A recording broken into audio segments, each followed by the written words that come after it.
I wasn't really paying attention. I forgot to copy over my depth chart. Your depth chart? Yeah, it's not important to anybody but me.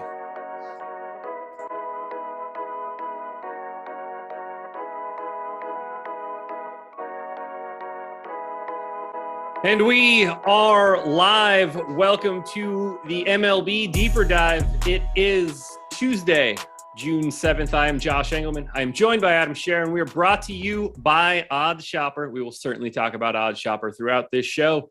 Please, before we get started, hit that like button, subscribe to the channel, and hit the notification bell so you know when everything goes live. Adam, once again, back on the left coast. How are things? Pretty good. Finally got back to playing DFS yesterday. Didn't go too well, but It was nice to have that. And yeah, nice. After a week off, I'm actually excited about playing DFS. No surprises here. Yesterday was my first day of fully entering MLB contests, and it went poorly. Rain issues in 3 games. I skipped the one that actually played. I did not skip the one that didn't play. It was just a real blast. Really excited. Hate it. They need to play every single baseball game in a place that cannot allow for rain.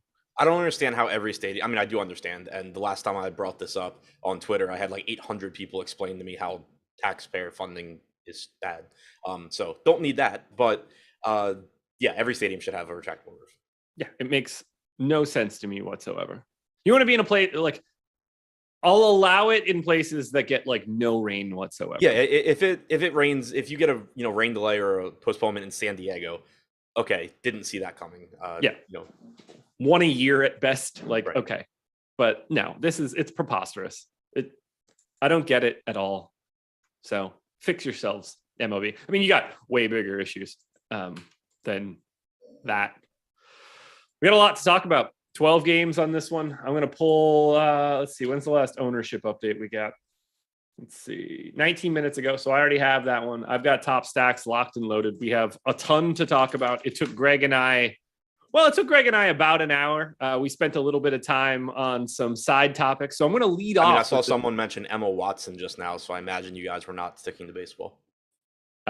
We did not talk about Emma Watson. I don't know anything she's ever done other than Harry Potter, and I don't know. I haven't seen those. I think that's Emma Watson, right? Yeah.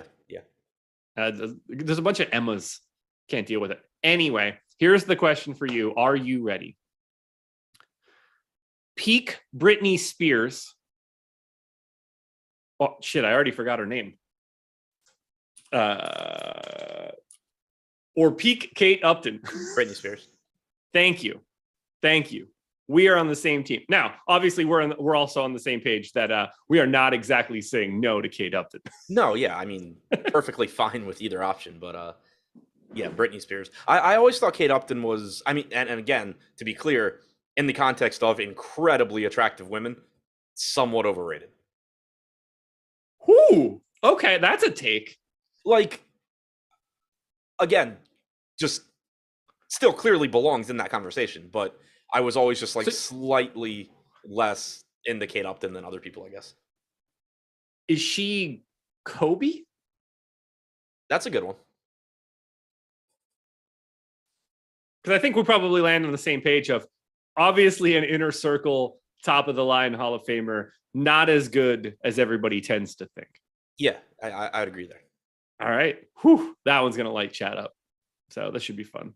But yeah, chat's agreeing with me. So we ran a poll. It was 64% Kate Upton this morning, and I think that a lot of that has to do with the fact that it hasn't exactly been a great run as of late for Britney. So it's been a very good run for Britney of late, but there was a 10-year period in between. I don't know how great it is still. I mean, for her personally, it's fantastic. Well, she's allowed to use her money. She's just running around posting nudes on Instagram and getting knocked up. She's doing fantastic. Well, not knocked up any longer. Oh, didn't know that.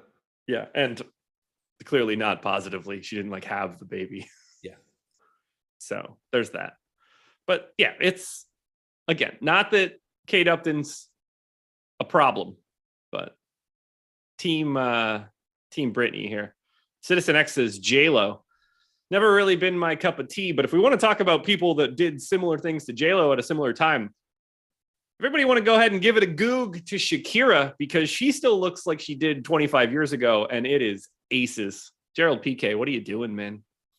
Making mistakes. You ready to talk some baseball? Yep. I think that I wasted enough time while I was trying to rerun the crunch that I ran before the show started. So let's dive into it here. Pirates and Tigers, first game up, 3.4 run implied total for the Pirates, 3-7 for the Tigers. Jose Quintana and Tariq Skubal going in this one. Quintana pulling a little love, 15% owned on DK. Skubal also getting a little love, about 25% owned on DraftKings.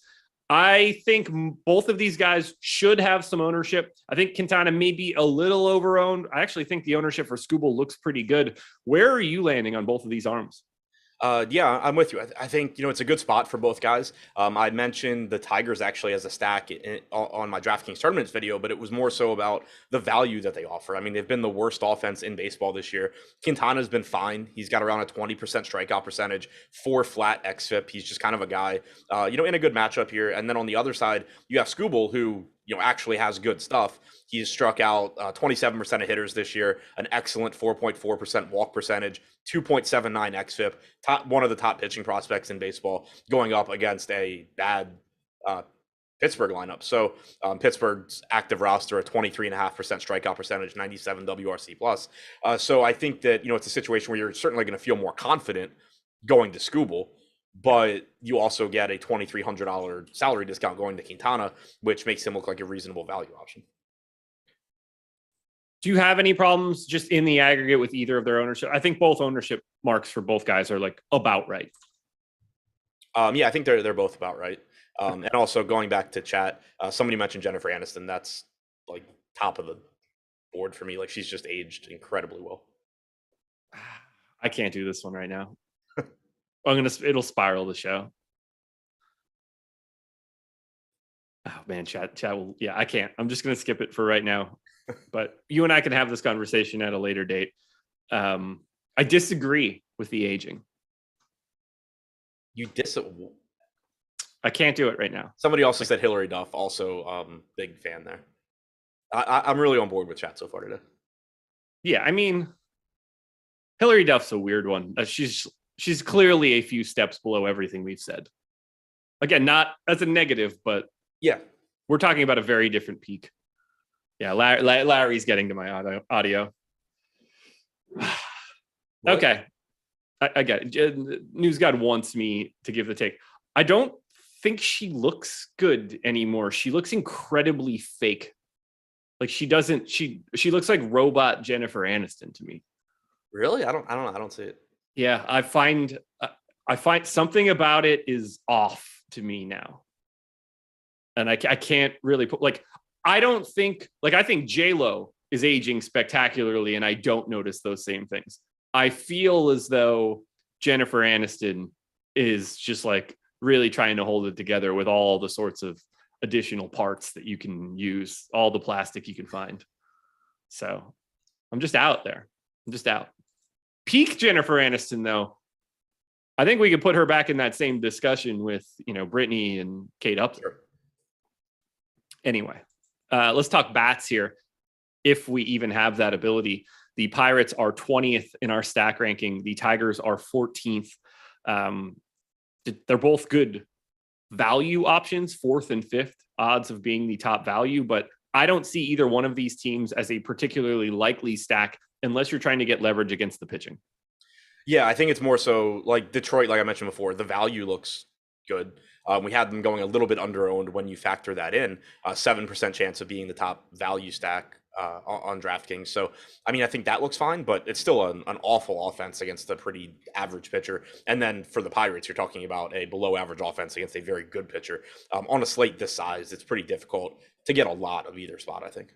Okay. Any individual bats you want to highlight here?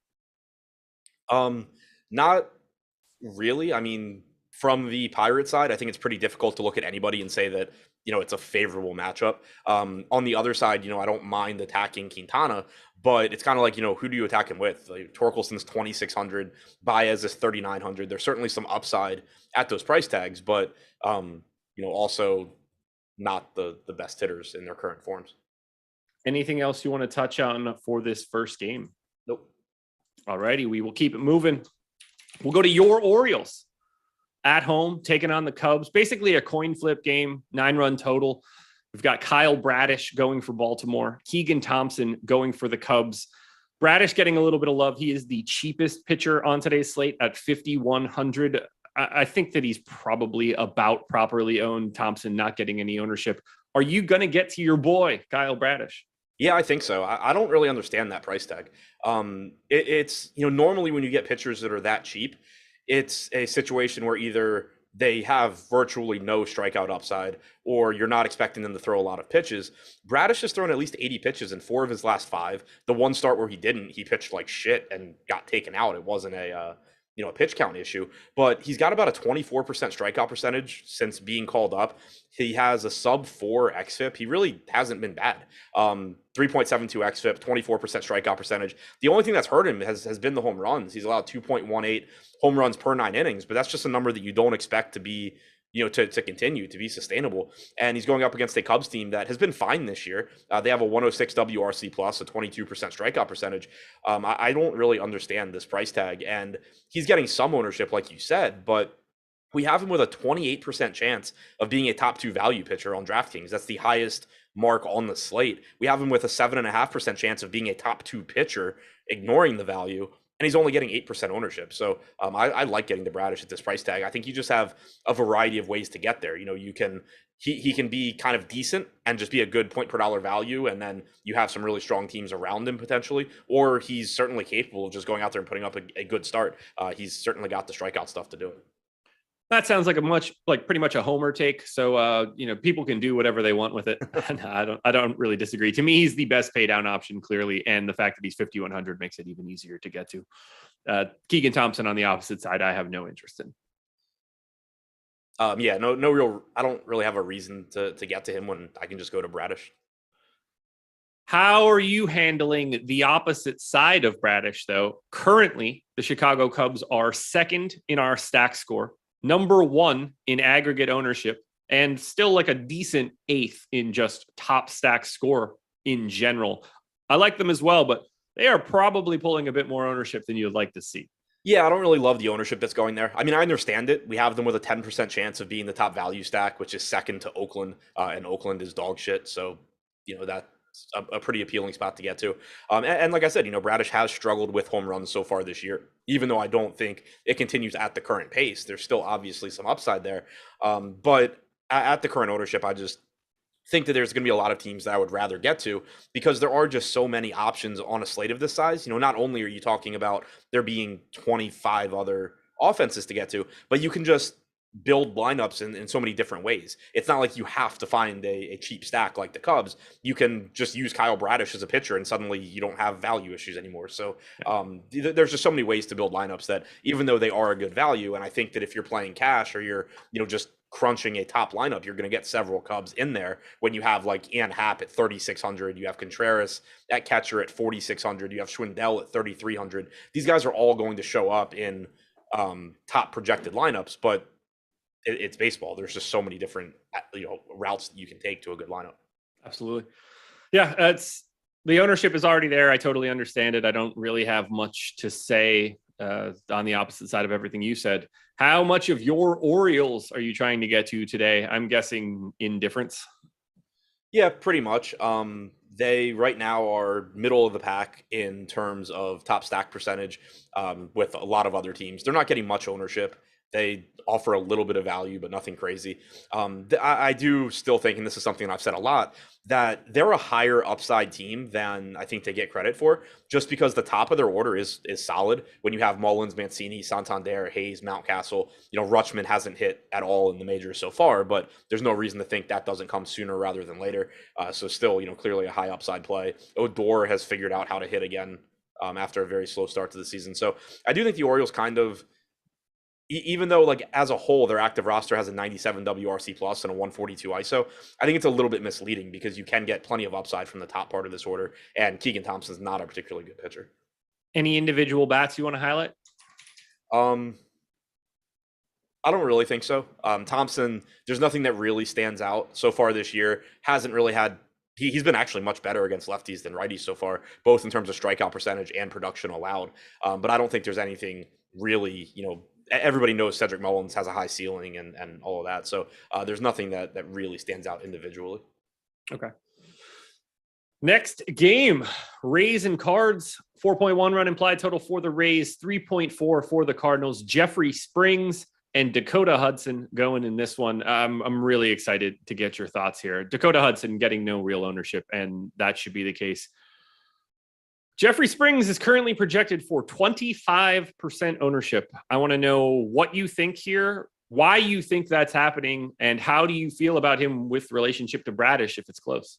I mean, I think it's happening because he has the third highest strikeout percentage on the slate at 28%. He's only walking 5.5% of hitters. He has a 3.1 xFIP. He's legitimately been good this year.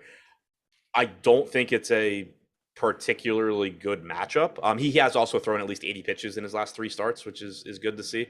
The matchup against St. Louis, I think, leaves quite a bit to be desired. Their active roster only has an 18.3% strikeout percentage this year. They also have the second highest WRC plus in baseball. It's clearly a worse matchup than Bradish has against the Cubs. But it's kind of a situation where, like, I think Springs is clearly underpriced. I don't think he should be 3 to 4 times as popular as Kyle Bradish, especially at a more expensive price tag as well. I don't get this one at all. He's not showing up for me anywhere even remotely close to this expected ownership. I would not play him at all if I knew that he was 25% owned. I just don't see it. And I don't see it in his stat line either. Obviously, I see what he's done this year. We're talking about a guy that's now almost 30. He threw, 44 innings last year of no starter work, high strikeout rate. But, like, what am I missing? Why should I expect him to just be a brand new 29-year-old guy? I mean, we're 2 months into the season and he's just been legitimately very, very good. So I think you need to buy into that at least somewhat. Even if you just look at his numbers as a starter this year, he has a 27.1% strikeout percentage, 4.7% walk percentage. Still just excellent numbers there. And It's not like he's priced for those numbers at all. He could regress quite a bit and still be more talented than a $6,300 price tag. Yeah, I mean, and expect that regression. 222 BABIP, 96% left on base percentage. Both of those numbers indicate aggregate stats are going to go the opposite direction. Yeah, I mean, I guess probably should lean into that strikeout rate a little bit more. I hate the matchup, as you mentioned. Right. This is about as bad of a strikeout matchup as you're going to find on this slate. I just don't understand 25%, a quarter of the lineups on a 12-game slate. I don't see it. Yeah, and also, I mean, a good park to pitch in. Sure. But the as far as the regression goes in terms of production, like you were saying, he's one of those guys where, he's been getting lucky, but his expected numbers are still very good, particularly when you look at right-handed hitters. He has a changeup he throws 50% of the time, 24.5% swinging strike percentage on that changeup. It's a really, really good pitch. He's only allowed a .092 ISO to righties. His expected ISO is 147. He's allowed a 201 WOBA. His expected WOBA is 260. So he's been getting lucky by those stats, but even if you look at the expected numbers, they're very, very good. And he has managed to strike out 31% of right-handed hitters as well. So I'm not worried so much about him regressing in the sense where he starts getting hit really hard. I don't think he continues to limit production to the extent that he has, but I still think that he's been very good. And the strikeout numbers, at least to this point, have been very good. Maybe they come down a little bit, but the point being, they could certainly come down quite a bit, and he would still be underpriced at 6,300. Do you like him more or less than Bradish? At ownership, I like Bradish more. Okay, that makes sense to me. If they were getting the same ownership, I think I would take Springs. I'm also kind of assuming that $1,200 doesn't make a huge difference. Like if you're paying $6,300 for Springs, it's probably serving the purpose of paying down. You're probably not going to be in too many situations where it's like, I need to go down to Bradish to really get a good lineup here. So I doubt that savings makes a huge difference, but it is still there also if you need to find one more expensive bat. Gotcha. How do you feel about going to the Cardinals based on that ownership for Springs? Does that make them more interesting to you? Because they don't grade out well on the surface. Yeah, I'm kind of interested in them. In part because of the ownership, and in part because they're a really good offense that isn't getting any ownership. But at the same Yeah. time, they are in Tropicana Field. They are in a difficult matchup against the Rays pitching staff in general and Springs specifically. And there are so many offenses on this slate. St. Louis is a team where if this were, yesterday's 6-game slate, I'd be a lot more interested in getting to them than I am on a full, 13 gamer or 12 gamer, whatever we're at. Okay. Yeah, do you have any individual Cardinals bats you would want to highlight? Not really. I mean, I don't totally buy into it. Springs has struggled more so with lefties. He's been flat out bad against lefties. But the Cardinals don't have any of those in their lineup. So except for Brendan Donovan hitting ninth, so there's nothing like to target there. Like I said, normally you're not going to buy into reverse splits. I do to some extent with Springs just because his best pitch is much better against opposite-handed hitters, but there's nothing I can really target here. It's not like you have a Juan Soto in the Cardinals lineup where people are going to shy away because it's lefty-lefty, but they shouldn't. That just doesn't exist for the Cardinals. Rays bats, is there anything there for you? Obviously, going up against Dakota Hudson generally feels good, but we don't have these guys getting a ton of ownership, and we don't have them highly ranked as a stack. I'm not really seeing much either. No, I don't see a ton that stands out there. I do think that it's not a terrible matchup against Hudson, and there is certainly some power in Tampa Bay's lineup, but we still have them with a 3% chance of being the top stack, 1.5% aggregate ownership. So they're an offense that looks like they're going a little bit underowned, but you're also going to be able to find plenty of offenses that are going similarly underowned that have a better chance of success. Okay. Well, let's take a quick break here. Talk a little bit about schedule for the rest of the day, which is easy to do. MLB Live Before Lock coming up after this, 6 p.m. Eastern time. You're going to get Eric and you're going to get Neil because we had to fill in for Greg tonight. Evidently, gas leak at the house. Apparently, he ate a bean burrito. Things are going to be a problem in the Ehrenberg household for the rest of the day. Jokes aside, though, gas leaks are terrifying. I really hope that works out. Free content for today. MLB top stacks are free. We're going to reference them throughout the entire show. So make sure you're listening or at least checking them out. PGA rankings also free. Adam, do you have a take on the new golf league? No, I don't. Okay. Didn't think that you did.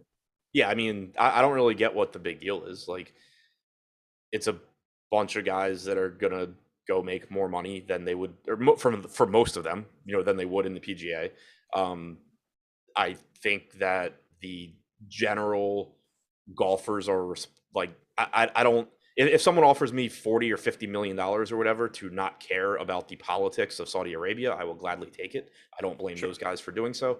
Yeah, I don't know. That's the one piece that's just like, if you're Dustin Johnson, I mean, maybe you just don't care, but feels like he's probably got enough money to like not do that.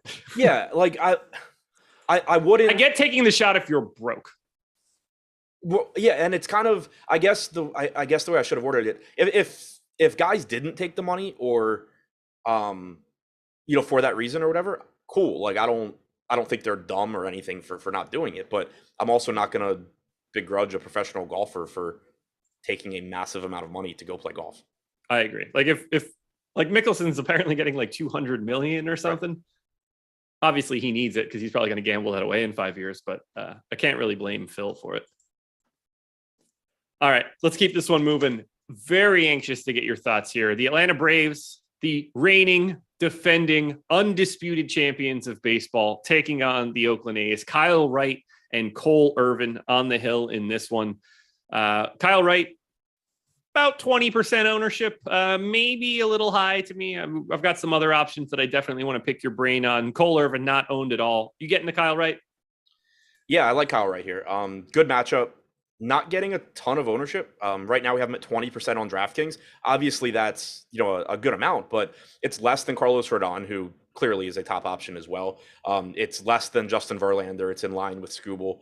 So I do have interest in Wright there. I think the ownership is about where it should be. He's one of the better strikeout options on the slate, fourth highest strikeout percentage so far this year, and a really good matchup going up against Oakland, who has an 84 WRC plus this year.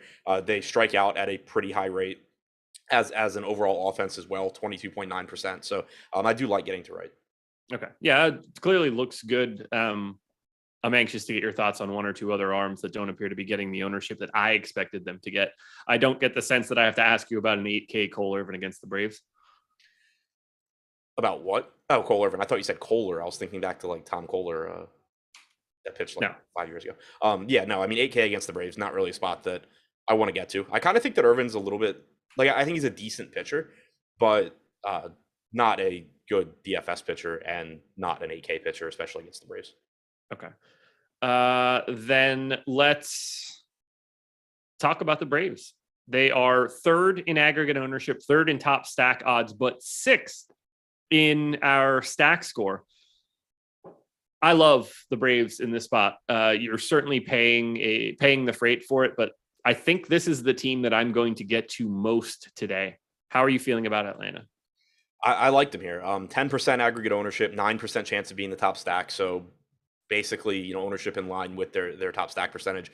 So you are getting some ownership there, on a slate this big. That's not super appealing, but this is an offense that has a lot of power, and they also have guys you can get to that aren't pulling as much ownership. When you look at the aggregate ownership, a lot of that's driven by Acuna at 16%, Riley at 15, Swanson at 13, Albies at 11, but then you get Contreras as a pay-up option at catcher at 7%, Duvall's 6%. You can go lefty-lefty with Matt Olson, who hits lefties perfectly fine, at 4%. Ozuna's 4%. So there are a lot of ways you can build Atlanta stacks where you're not getting a lot of ownership. So,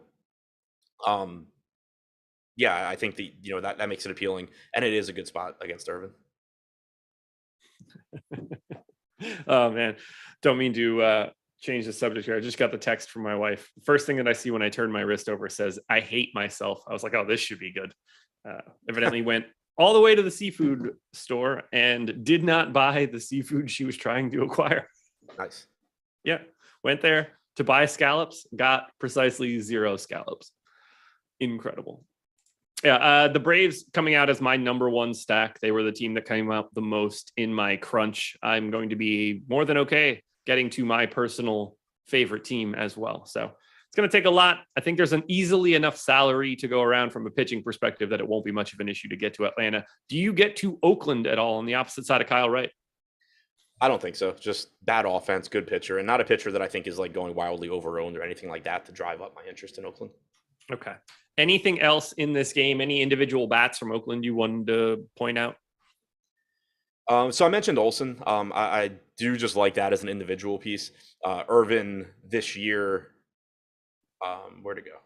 Yeah, so Irvin this year, 13% strikeout percentage against lefties, 227 expected ISO compared to a 125 actual ISO. Olson has always hit lefties well.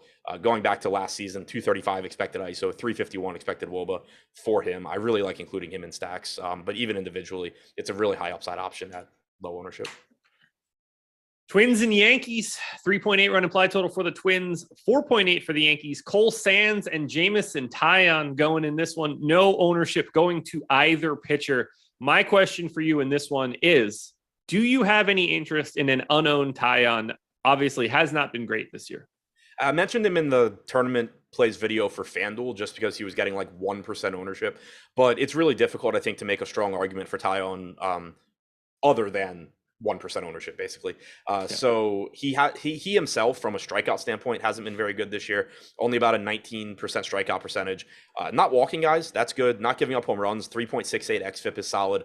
But a lot of that just doesn't really translate into fantasy points unless you happen to get a nice uptick in strikeouts in this game. And then it's also not an easy matchup against Minnesota either, who is tied for 6th in WRC plus this year at 116. 22% strikeout percentage from the Twins is good for Taillon, but I don't really have a strong case that I can make for Jamison Taillon other than nobody else is playing him. Okay. I don't think that I have to ask you any Cole Sands questions, so I'm just going to keep this one moving to the offenses. Yankees are second in our top stack tool, 5th in ownership, 3rd in stack score. I have them 4th, so I don't have much difference here. Clearly, tons of power in the Yankees lineup. Are you getting to New York at the 5th most ownership? I'm never upset about getting to New York. We have them right now getting about 6% ownership, 8% chance of being the top stack. So, yeah, I mean, I like getting there. Sands has been pretty solid so far this year. 27% strikeout percentage, 3.92 xFIP. Has had a home run issue with 2.25 home runs per nine. Also walking over 10% of hitters. Certainly a dangerous lineup for a pitcher that so far has had trouble with command and control. You don't have a lot of wiggle room there, going up against the Yankees. So as long as they're going to be projected for less ownership than some of these other teams, I do like getting there. Okay. Love Hicks today, 2,700, not pulling any ownership for the Yanks, which to me is kind of wild, only 3%. So to me, that's just a really nice value piece where you could easily attach him and get some runs and some, at least runs in this case. Not that he doesn't have enough pop. Absolute garbage so far this year, but maybe turns around at some point. Yeah, for 2,700, I'll take my chances in the Yankees lineup. That's for sure. And really, I can name any other legitimate Yankees bat and feel pretty good. What about anybody on the opposite side for the Twins? We don't have them graded out all that well. 21st of 24 teams in the top stack tool. So I don't really have anything major to say here. Yeah, they're another one of those teams where if this slate were smaller, I'd be more interested just because they do have plenty of upside. There's plenty of good hitters in this lineup. And Taillon's kind of just been, like I said, he's been a solid pitcher this year in terms of run prevention, but he's not somebody that you're really scared to take bats against. But given the size of the slate and the fact that Taillon's not pulling any ownership, so you're not getting any negative correlation with the field by going to Minnesota. You're kind of just saying, like, I need Minnesota to be the highest scoring team on the slate. And there's nothing, there's no leverage to be had or anything like that. It makes it pretty tough for me to prioritize them. Okay. Anything else in this game? Any individual bats you want to point out? No. Perfect. Let's keep it moving. White Sox and Dodgers, 4.1 run implied total for the Sox, 4.5 for the Dodgers. Michael Kopech and Mitch White in this one. No ownership on either side. I didn't really get to a point where I thought I would get to either one of these guys. So are you seeing anything here? Obviously, upside for Kopech in that he's got big stuff, but his big stuff is going up against the Dodgers. This one's just not for me for pitching. Yeah, I'm interested in the Dodgers. It's more difficult for me to get to Kopech. The strikeout stuff's been fine this year, 23.9%, but he has really had issues with control, walking 12.8% of hitters, inflated 4.67 xFIP, and you're going up against the Dodgers. So, like, obviously this guy has the stuff where he can go out there and get strikeouts against anybody, but there are plenty of pitchers on this slate that have good strikeout stuff that are in better matchups. And it's not like you're getting a price discount on Kopech either. It would be one thing if you were saying, oh, he's $7,500 because of the matchup, but at 9,200, he's not far enough off of these other pitchers that project a lot better. And there's also several of them. It's not like it's a situation where you have Blake Snell last night pulling 50% ownership, and then Kopech is like the only alternative. You have Verlander, you have Wright, you have Rodon, you have somebody else you have Manoah, you have somebody else that I'm forgetting too, I think. So there's just so many of them that it becomes a pretty low probability play, I think, to get to Kopech. Okay. Talk to me then a little bit about the bats that you like here for the Dodgers. 8th in our top stack odds, 7th in aggregate ownership. I think they rank out a little bit higher for me. So what are you doing with them? Yeah, I like getting to the Dodgers here. They're always a team that I like getting to when they're relatively low owned. Right now, we have them at 5% on DraftKings, 6% top stack percentage. But a pitcher like Kopech, he hasn't given up home runs so far this year, but against lefties, he's only allowed a 119 ISO. His expected ISO is 263. Against righties, he's allowed a .063 ISO. Expected ISO 134, so still good, but certainly not as good as he has been. And then you're getting this Dodgers lineup that just has really good hitters top to bottom, and it's a pitcher in Kopech that struggles with control. It's not just about the walks. Like, obviously, if Kopech is walking a bunch of guys, that's not ideal for your Dodger stacks. Yeah. But if he's just constantly working behind in counts to a team that is as dangerous as the Dodgers are, if that 3-1 pitch is in the strike zone instead of missing, if he misses in the strike zone with that 3-1 pitch instead of it being ball 4, the Dodgers are going to do a lot of damage in a hurry. So I think this is a very high upside spot for them, despite Kopech being a relatively talented pitcher. We are on the same page. I don't have anything else I could really add. Do you have an individual Dodgers bat that you would want to point out? Anything specific here? No, I mean, I think they're just all really good. I guess Freeman would be the one that I pointed out individually. He's only 4,600 on DraftKings. He has the platoon advantage. Same could be said for Cody Bellinger at 3,800. Eddie Alvarez is 2,100 if you need some savings. But Freeman and Bellinger from the left side at pretty favorable price tags. I'm with you. 111 park factor for lefty home runs last year in Chicago. So keep that one in mind. What about on the opposite side? Are you trying to attack Mitch White at all with the White Sox? They are not all that interesting, but positively leveraged. Yeah, I mean it's an offense that still has some upside. White so far this year has been decent. Nothing special. 162 expected ISO to lefties, 221 to righties. He struck out 25% of hitters, 3.84 xFIP, 1.3 home runs per nine.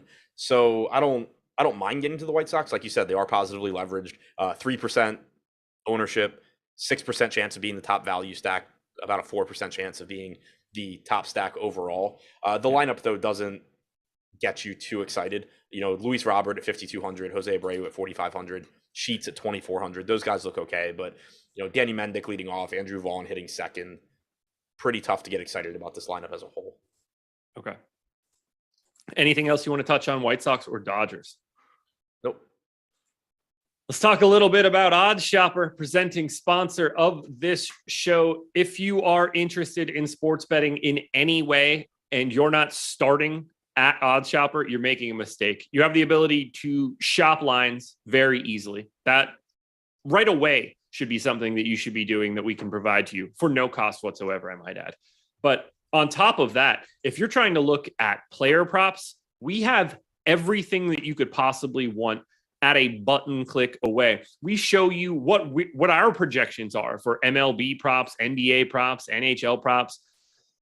We give you expected ROI and expected win percentages on all of these props. It allows you to shop them across different sports books. It's as good as it's going to get if you're trying to bet. If you're in a legal state, take advantage. If you're not, keep in mind what Odds Shopper is. It will still help you out on the DFS side of things. And when your state is inevitably approved for sports betting, you will be set and you will be familiar enough with Odds Shopper to really take advantage.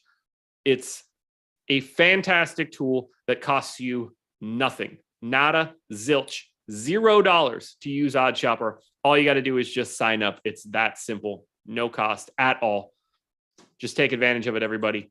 It is the key for shopping around and getting the best line. And that is money that you can't get back. It's only money that comes out of your pocket.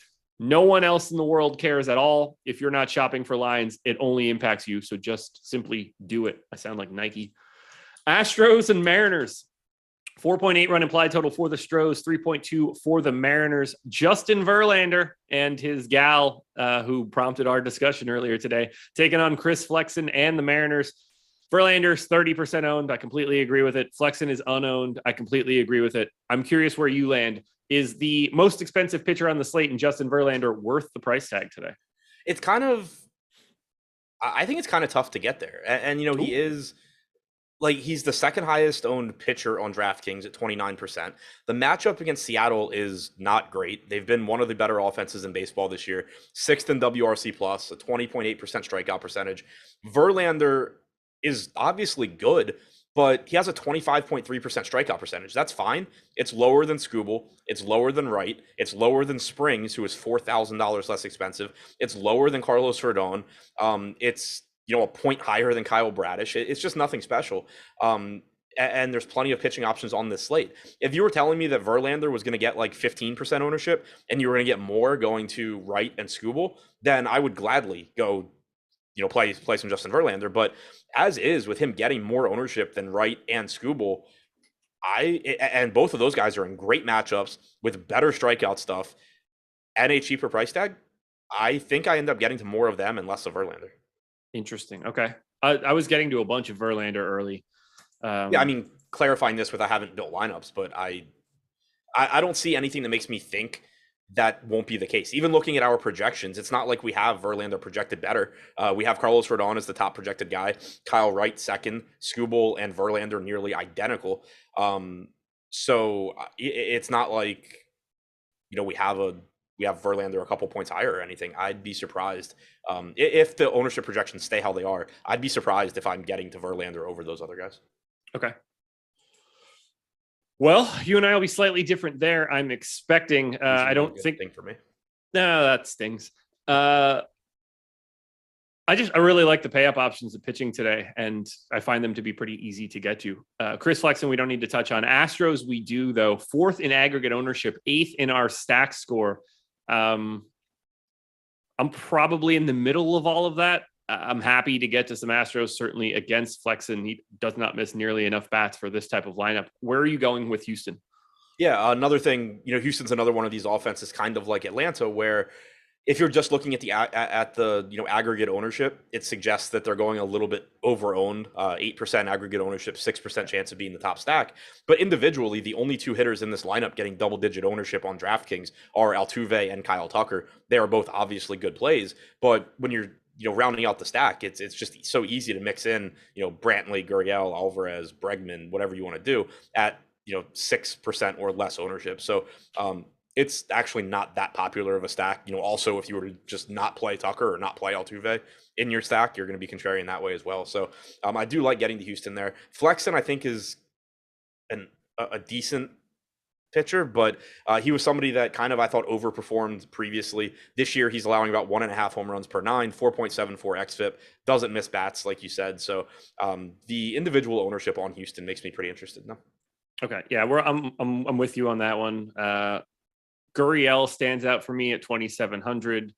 Brantley at 3,900. You get that lefty righty matchup as well. Not really pulling any ownership. I shouldn't have to mention someone like Altuve in a leadoff spot just looks good even with the ownership. So yeah, I like getting to Houston. Yeah, and Flexen hasn't discriminated in who he'll give up power to either. 143 actual ISO to lefties, 209 to righties this year, but 216 expected ISO to lefties, 267 to righties. That's certainly nice when you're talking about a Houston team that, like guys like Altuve, Bregman don't have the platoon advantage, but it shouldn't really matter. Brantley, Alvarez, Tucker shouldn't have any issues here either. Guys, 620 people in here right now, just 87 likes. That's on me. I should have been asking a little bit more frequently. So for right now, if you guys can, please hit that like button. It helps us out a ton. Love running that number up as high as we possibly can. No reason we can't get that 200 by the time we leave this show. Any individual Mariners bats that you're trying to go to on the opposite side of Verlander? Do you have any interest in even attacking Verlander? No, I don't. I mean, it's a situation where I don't expect Verlander to struggle. I don't have any sort of argument against Verlander, other than the Mariners are clearly just a better offense than Oakland or Pittsburgh, the teams that Wright and Skubal are facing. But there's nothing that makes me think they're going to have a lot of success against Verlander. It's more so just I think Verlander is very similar to those other guys. He's slightly more expensive and he's more popular. Why wouldn't I be playing a little bit more of those guys? We're on the same page here. Wish I had more in this one. I don't. There's a lot we're going to get into, and that's going to start right now. Now I get to finally get my question out to you. So here's where we're at. Royals and Blue Jays, 3.6 run implied total for the Royals, 5.3 for the Blue Jays. Brad Keller going for Kansas City, unowned, not who I want to talk about. Alek Manoah is 10K today, 11K on FanDuel. We have him projected for 3% ownership. I don't know what I'm missing here. I think he looks great today, at least. And when I say great certainly relative to ownership, but maybe like a half step behind Verlander and Rodon overall for today. I am happy to pay the 10K. I don't understand the ownership. Yeah, I don't get it either. For one, I wouldn't be surprised if it ends up being a little bit higher. I mean, we have Manoah with a 12% chance, 13% chance of being a top 2 pitcher, only 3% projected ownership.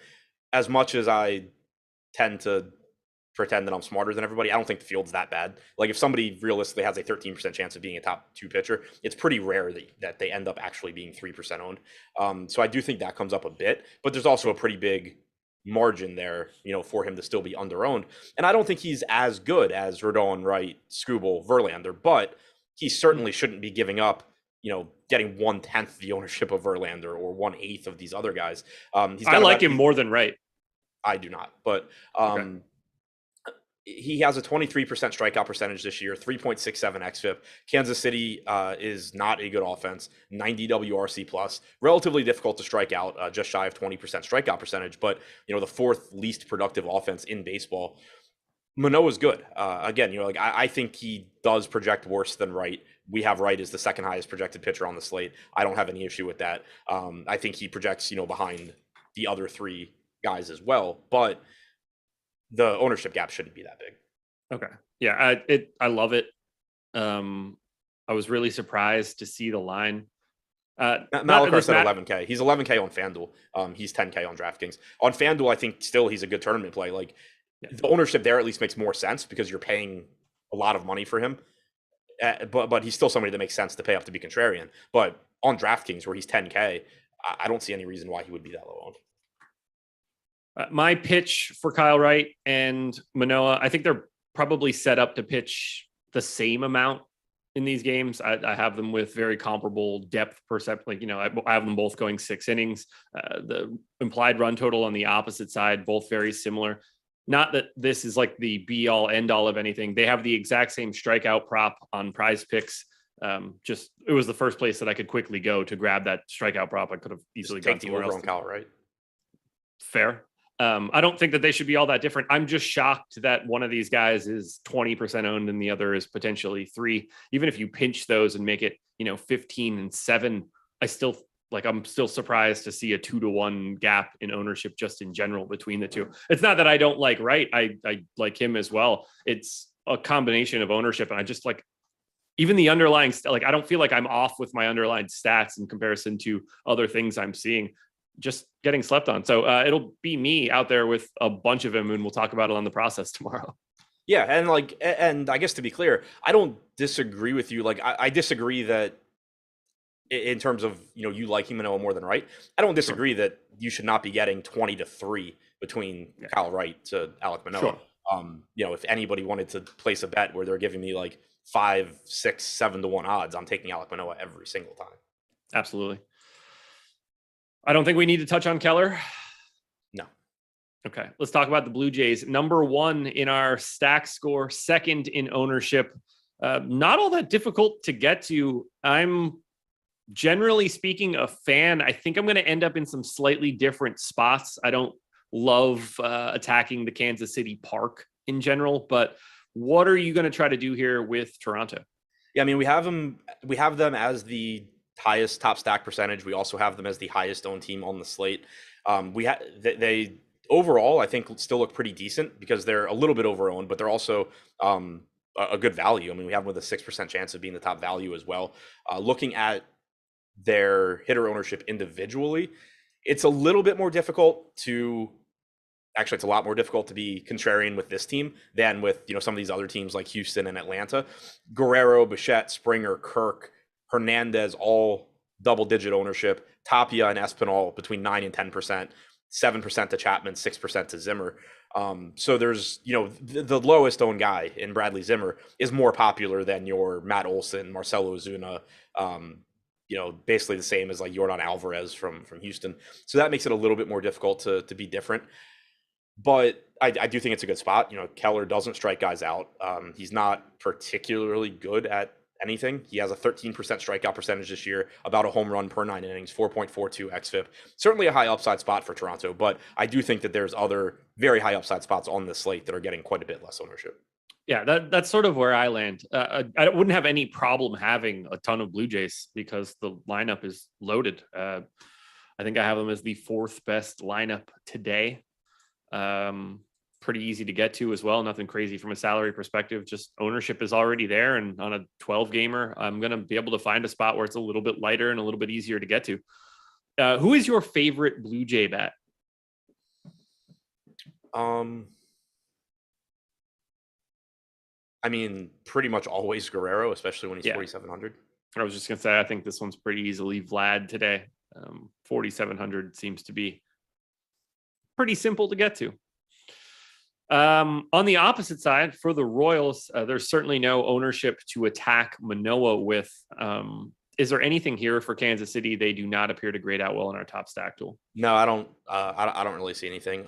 The one thing I guess that you could make an argument in, but it's not even a pro Kansas City offense argument. It's more of the lineup kind of sucks for Manoah argument. I'd already mentioned that Kansas City doesn't strike out a lot, but so far this year, a 15% strikeout percentage against left-handed hitters for Manoah, 31.4% against right-handed hitters. Kansas City is running out a lineup that has 4 total right-handed hitters. Granted, 3 of them are in the top 4, so that's good for Manoah, but not an ideal strikeout lineup, but still, like, you tell me Nicky Lopez and Kyle Isbell are putting the ball in play, I don't care. Like, still not like I'm going to want to really roster those guys. Yeah, I don't get the sense that I'm going to be getting to too much Kansas City. They showed up 17th in my crunch out of 24 teams. So doesn't seem like that's the team that's going to push themselves all the way to the top. I will be riding Alek Manoah all the way to victory today. So I hope you guys are joining me in this endeavor. And if we get an ownership update and that moves him up to like 15% ownership, well, then I'm certainly going to be getting to someone else at the top that had a little bit less. Anything else here? Royals or Blue Jays? Nope. Okay. We'll go to Brewers and Phillies. 4.3 run implied total for the Brewers, 4.2 for the Phillies. We've got Jason Alexander, and this is how the original conversation started. I made a Seinfeld joke for Jason Alexander, and then I brought it up that Jason Alexander was also the name of the guy that Britney Spears married first before Kevin Federline. Ranger Suarez going for the Phillies. Why did you know that? What do you mean, why did I know that? Exactly what I said. Why did you know off the top of your head who Britney Spears married like 20-something years ago? Because that's the type of shit that I maintain in my brain for eternity. I push out, people's names that I meet 3 days ago, or, relevant information, things that my wife tells me to do. All that stuff, gone. I chisel that stuff into granite in my brain because I'm an idiot and I remember dumb stuff. Yeah, I'll say, like, if you asked me who Britney Spears married, I might have been able to, like, think about it for a while and come up with Kevin Federline. But okay, that would have been I probably would have said Justin Timberlake before I said Jason Alexander, and possibly before I said Kevin Federline. Yeah, I don't know. I'm that kind of person, and I'm not proud of it. So let's just say that. Pitching, are you going to George Costanza or Ranger Suarez here? Somebody said I have too much money to be that desperate. I don't know what we're even referring to. Yeah, there's no limit to desperation, no matter how much money you have. Yeah, no, but I'm just trying to think even what I said. Like, I don't know. Yeah. Anyway, who are we on? Ranger Suarez and Jason Alexander. Yeah. Okay. Correct. I don't really have interest in the pitching. Tough matchup against Philly. Suarez has certainly taken a step back this year, which I expected to happen last year. It didn't. Then this year, only a 19.5% strikeout percentage, 10% walk percentage, 4.19 xFIP. Milwaukee hasn't been great offensively, but I have a pretty difficult time wanting to get to him. Yeah. If I'll probably get a little bit of Suarez. I won't be getting to Jason Alexander. Apologies, Jason. I hope you got to take a swing, literally, not literally. You know what I mean? At Brittany back in the day. Hope the wedding night was fun. Let's talk bats. I'm just going to be generic here, I guess, because both of these teams look pretty similar. One is getting ownership. The other one isn't. Do you have a preference in hitting in this matchup? And if you do, go for it. Actually, I kind of like Milwaukee at relatively low ownership here. They haven't been great, offensively, but only projected for about 2% ownership, 8% chance of being the top value stack on DraftKings. It's one of the higher numbers. And there is still some power here. We don't have a lineup yet, but assuming McCutchen, Adames, Renfroe, Taylor are all in it, there is some power here. There is some upside against Suarez, who has struggled a bit this year. So it's not like it's an offense that I'm super confident in, but the combination of pretty cheap prices and some right-handed power, Suarez has allowed a 207 expected ISO to righties this year. He's been much better against lefties, as you would expect. But $3,500 price tag on McCutchen, 39 on Renfroe, 36 on Taylor. I do actually like that. Nothing better than the classic Sean V take. Brewers simply don't hit lefties, but Suarez isn't very good, so I don't know. With that kind of immense detail, you really got to take those takes to heart. And I mean, again, this is kind of just the issue of looking at a team versus the individual hitters. I don't care what the Brewers as a team have done against left-handed pitching.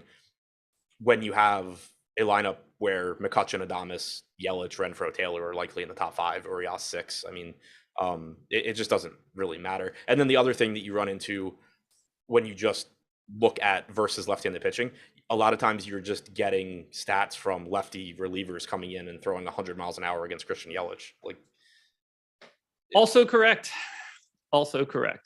But I wouldn't expect anybody to want to dig into those sorts of details. I mean, since 2020, Andrew McCutchen, 255 expected ISO, 394 expected WOBA against left-handed pitching. Willy Adames, 246 expected ISO, 347 expected WOBA.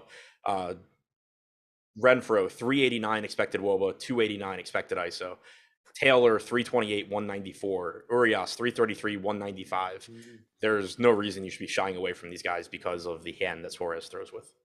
Ship knows they don't hit lefties, at least so far. That was perfect. That message came in the moment you dispelled everything that he was trying. He was trying to pat himself on the back, like, oh, he knows. And you just nuked him with stat after stat after stat on why that is nonsense. Since 2020, Sean, that means from 2020 until now, including 2022. Incredible.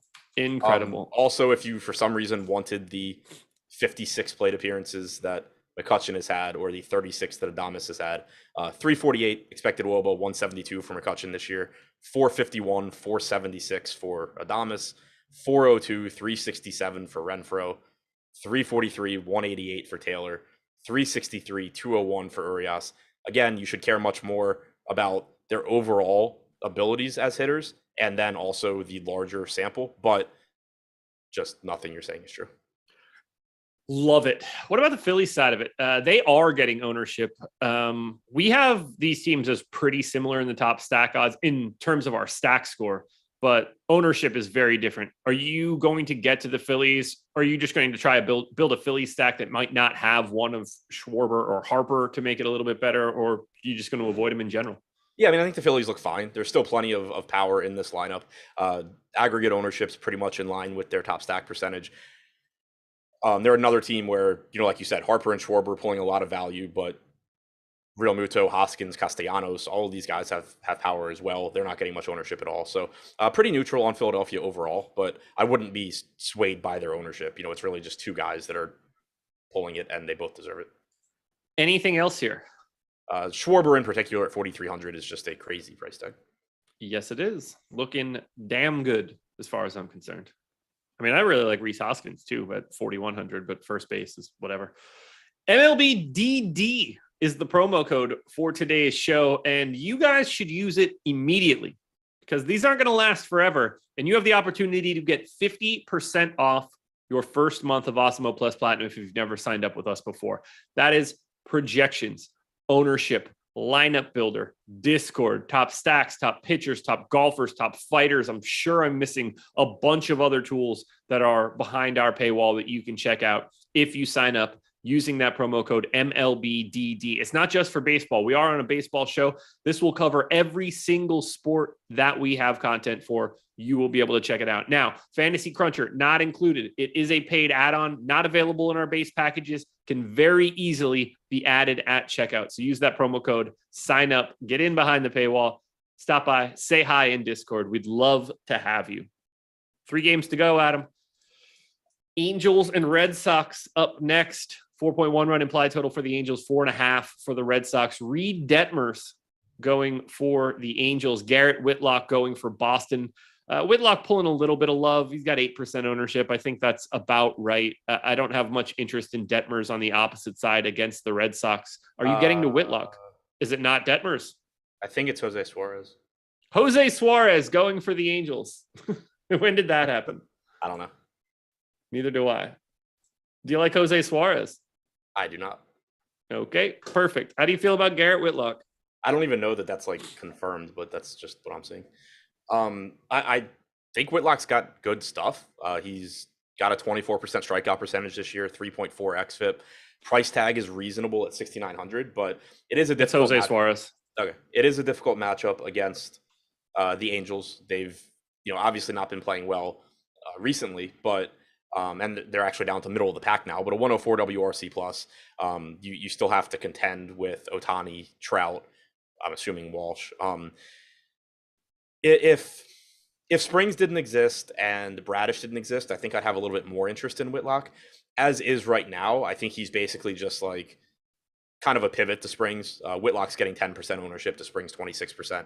I don't think Springs should be getting 2.5 times the ownership facing the Cardinals as Whitlock is. Okay. Again, I haven't built lineups, but I would just kind of expect that like we have 35, basically like 40 to 45% aggregate ownership going to Springs, Whitlock, and Bradish. I expect that I kind of just end up spread out across the three as opposed to just like piling most of it to Springs. I'm with you on that. T McBee wants to know what you're expecting for a pitch count for Whitlock. I gave him 4 1/3. Yeah, I mean, six. I don't think he's really limited pitch wise. He threw 70 pitches last time out, but that got him through 6 innings. He threw 84 the start before that in 6 innings. I expect him to, if he's pitching well, go 6 innings. Let's talk a little bit about Red Sox bats in this one. They are 10th in aggregate ownership, 11th in stack odds. Am I crazy here? I feel like they're getting a little bit underrepresented. Devers at 13%. Everybody else 4% or below. I like this spot for Boston. So to follow up on the Whitlock thing, yeah, 84 is the season high. But like what I'm saying is I think that I don't think they're going to let him get to 90 or 100 to go 6 innings. But like I don't think he's on any sort of like strict pitch count. I don't think he was pulled last start because they didn't want him to throw more than 70 pitches. I think he just gave them the innings they wanted and he was efficient.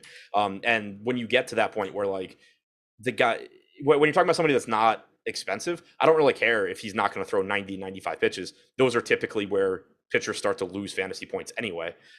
So like I'm perfectly fine knowing that I'm going to get, if he's pitching well, I can get, 80, 85 pitches from Whitlock and then he'll get out of the game. As far as the Red Sox go, yeah, I don't have any issues getting there.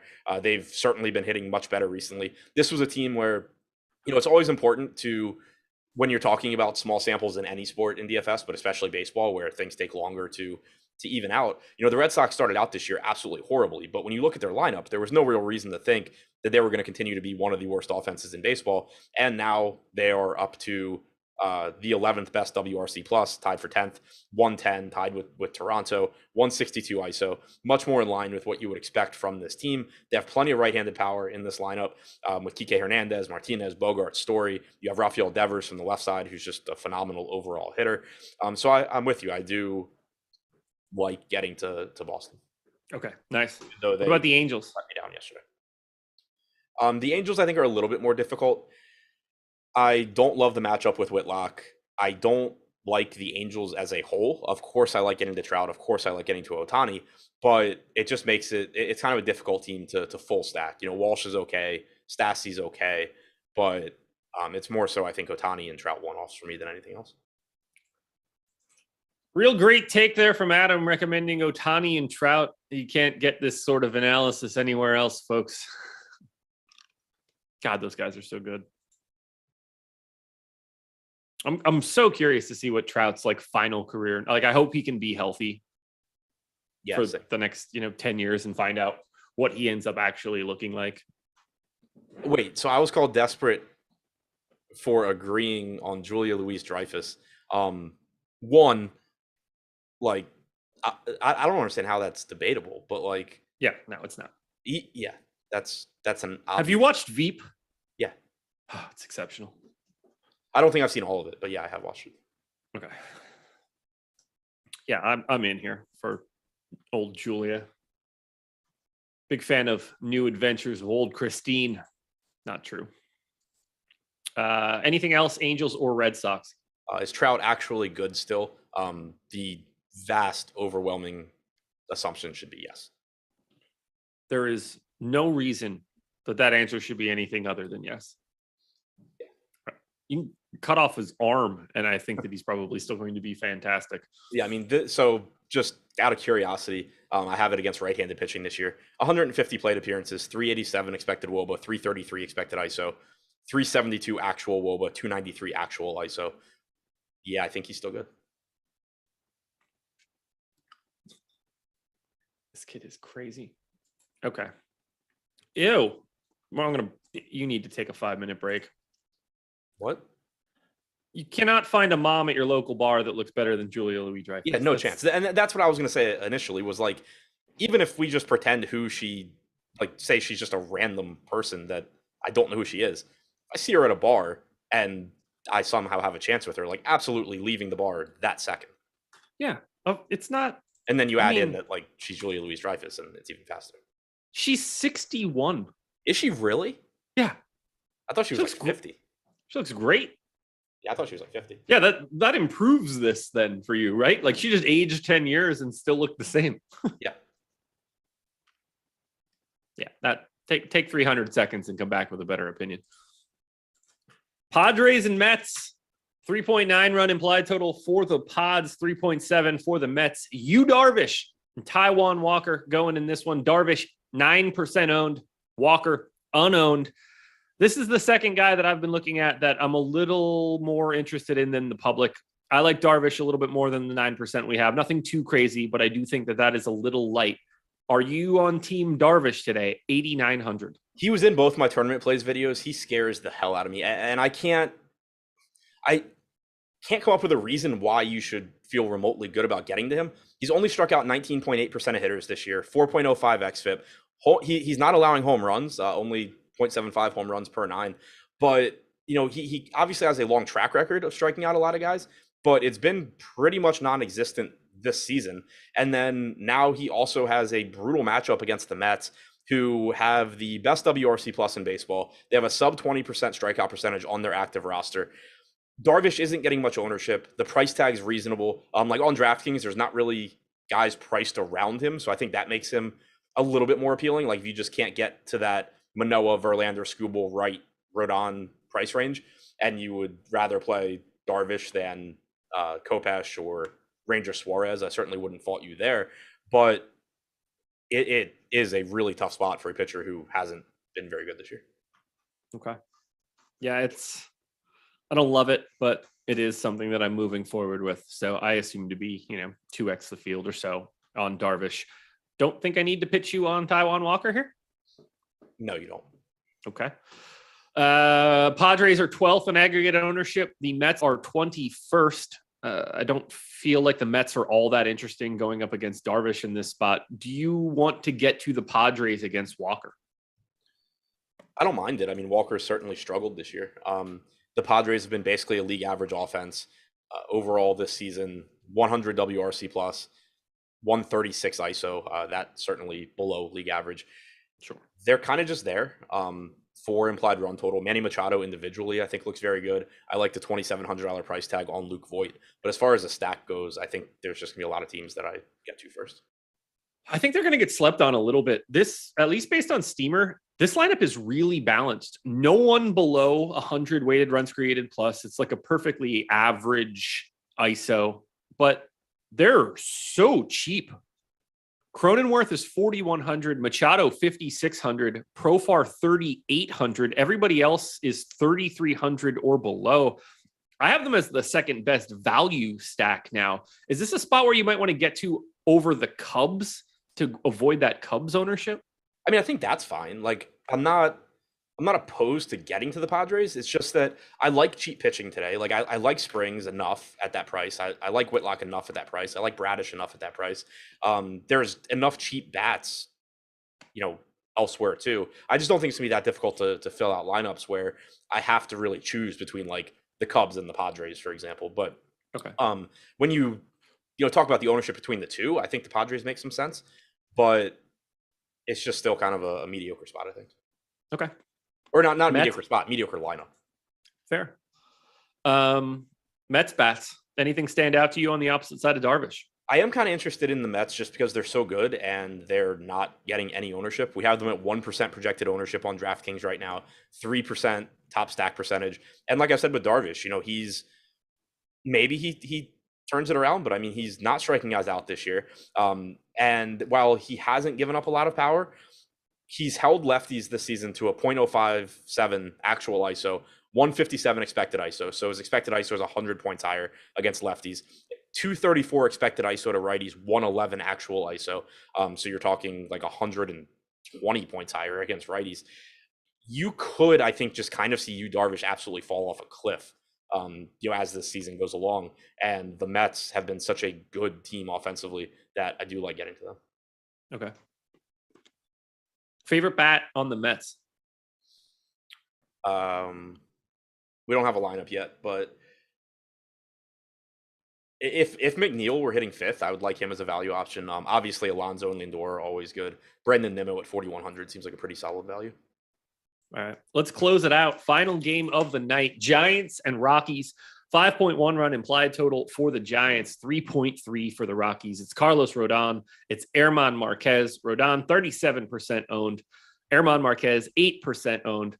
For the most part, I completely agree with the Rodon ownership. You get the Rockies outside of Coors. You get him in San Francisco.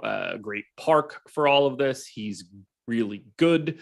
I don't have much to disagree with here. He looks fantastic. He's the best pitcher today. Yeah, I mean, it's a situation where, is he going over-owned relative to his chances of success? Sure. But you're talking about one spot in a 10-player lineup, and you're getting, the top projected pitcher on the slate. There's nothing wrong with that. It's not a bad matchup. He's an extremely good pitcher. 30.4% strikeout percentage is the highest on the slate. 3.3 xFIP. Taking on the Rockies outside of Coors Field, always a nice spot to be at. 95 WRC plus, 20.8% strikeout percentage overall for Colorado this year. You expect it to be worse in San Francisco, both numbers. So yeah, no issues whatsoever getting to Carlos Rodon. In any one lineup, do I think that he should be 1.5 times as popular as like Kyle Wright or Tarek Skubal?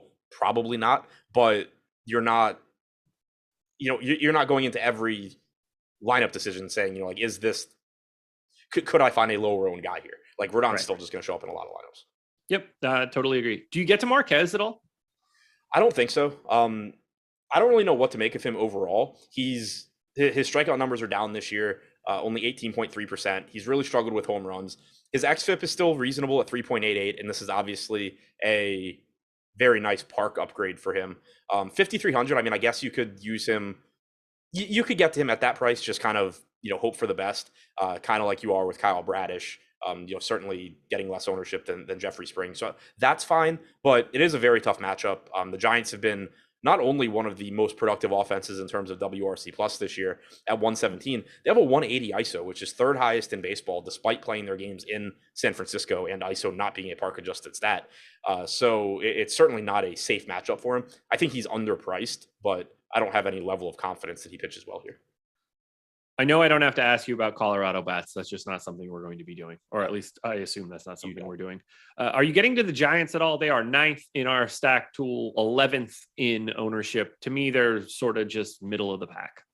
I am interested in the Giants just because I don't really know what to do with Marquez, and the Giants aren't getting much ownership. They have a lot of power, 6% top stack percentage, 3% aggregate ownership. Just another spot where, I think it's very comparable to the Dodgers. I don't feel great taking hitters against Marquez because he does have a track record of being a good pitcher. I don't feel great taking hitters against Kopesh because his stuff is so good. But you're talking about a lineup that just has a lot of power, has a lot of good hitters, and isn't getting much ownership. Okay. Any other final thoughts for this game? Nope. Favorite stacks overall? Atlanta, Dodgers. Those are probably the top two. Favorite pitching? Wright, Skubal, Carlos Rodon, I think goes without saying. Kyle Bradish for value. That'll do it, everybody. Hit that like button if you haven't done it yet. Let's close out the deeper dive strong. Let's get that number north of 200 for the 800 or so people that are in here. Don't go anywhere. Stay on this stream. MLB Live Before Lock coming up next. You get Eric, you get Neil, all the way up until lock. They're going to break down everything one more time for you guys before we head on to Wednesday. We do it all again. Good luck, everybody. Win the money. We're back again tomorrow, but don't go anywhere. MLB Live Before Lock coming up.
I know stuff.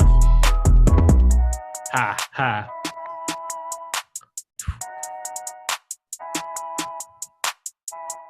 Good afternoon. Good evening if you're on the East Coast. But yeah, afternoon out here on the West Coast. Welcome to the MLB Live Before Lock show presented by Odd Shopper. I'm Eric Lindquist. We're going to talk through this slate. Thank God. Yesterday, for being a 6-game slate that turned into a 5-game slate, we had weather. We had question marks all over the place. It looks like pretty smooth sailings in the streets. And the guy who's going to be leading you, he's going to be commanding the boat. His name is Neil Orfield. Go follow him at PlayerQDFS on the Twitters, host of the High Stakes podcast here at Awesemo.com. Does a great job. Just did an awesome one with Steve Buzzard to Colts, one of the studs that we have in-house here at Awesemo. Neil, how you doing, my dude? I'm doing well, Eric. Yeah, I think I've had some requests for you to come on at some point. So at some point, you're going to have to come on the High Stakes episode. Love to pick your brain a little bit for a while. But yeah, I'm a late addition to this show. I was going to make the joke that Greg made, or not, that Josh made on the last joke about Greg being gassy, but no, he's got a gas leak. So I'm a late addition to this show. I had not done a whole lot of looking at this slate before I learned about an hour ago that I'm on the show, and I've just listened to the deeper dive, and I've been trying to set up here, but I think I'm ready to go. I'm excited to talk about it. I'm excited to play tonight. How are you doing? Are you ready for this one? I'm not going to any games tonight. You're not? Okay. My parents are going to the game tonight, so I didn't know. Oh, are they? Yeah.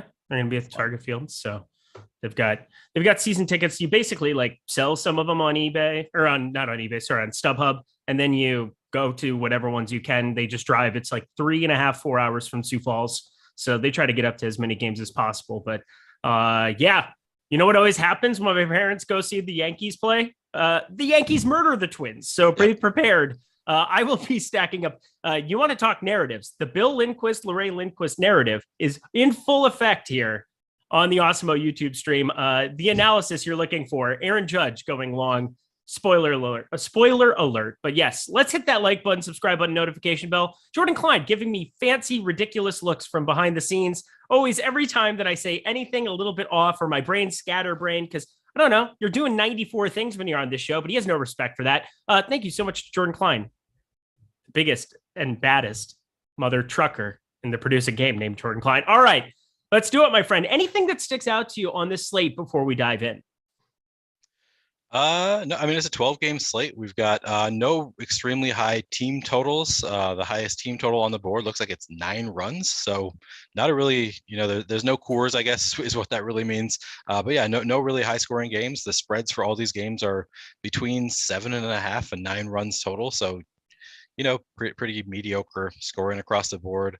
Not a ton of aces on this slate. We've got some interesting pitching options, but nobody, not too many that are extremely high end. So it's going to be an interesting one. Oh, you're besmirching the good name of Carlos Rodon, and I don't. Carlos Rodon, Justin Verlander. I'm not saying there are none. I'm saying that on a 12-game slate, we don't have that many. We've got Rodon is obviously number one. Verlander is pretty good, but then we've got a lot of interesting pitchers, a lot of good pitchers. I'm just saying for a 12-game slate, there's not that many aces. It's all right. I'm all about exact vernacular. Say what you mean, Neil. See what you mean. I think I said what I mean. I know you just wanted to be offended on Carlos Rodon's behalf. I did. Naked dash HD. We've lost the XYZ at the end. Wow. Okay. It's now best adult dating site. If you had that, the plus 700 ticket before we started has gotten through. Best adult dating site. I didn't see that one happening. But anyway, if anybody wants to guess the first sentence of the porn bot, I will give you a free month of Awesemo Plus Platinum if you hit it exacta. This is an exacta bet. We're looking for the exact order of the words. If you nail it, best of luck to you. Emphasis on the nail. But we continue on to the top of the pitcher board. Jordan Klein like that one. He's here now. He's a live alert awake enthusiastic. Let's talk some of the stud pitchers that I think exist. Maybe Neil doesn't, but Carlos Rodon, Justin Verlander, right from the get-go on the top end. You've got Kyle right there at 10-1, Alek Manoah at 10K getting no love. Scrub is a guy that can't get no love from me, but Alek Manoah is getting love from me. How do you feel about these 4 10K pitchers? Can you rank those for me for DraftKings purposes? Yeah, I mean, it's going to be Carlos Rodon, number one. He's just the obvious. He makes sense in just about any lineup. He's going to be over-owned according to the top pitchers tool, coming in at 28 point.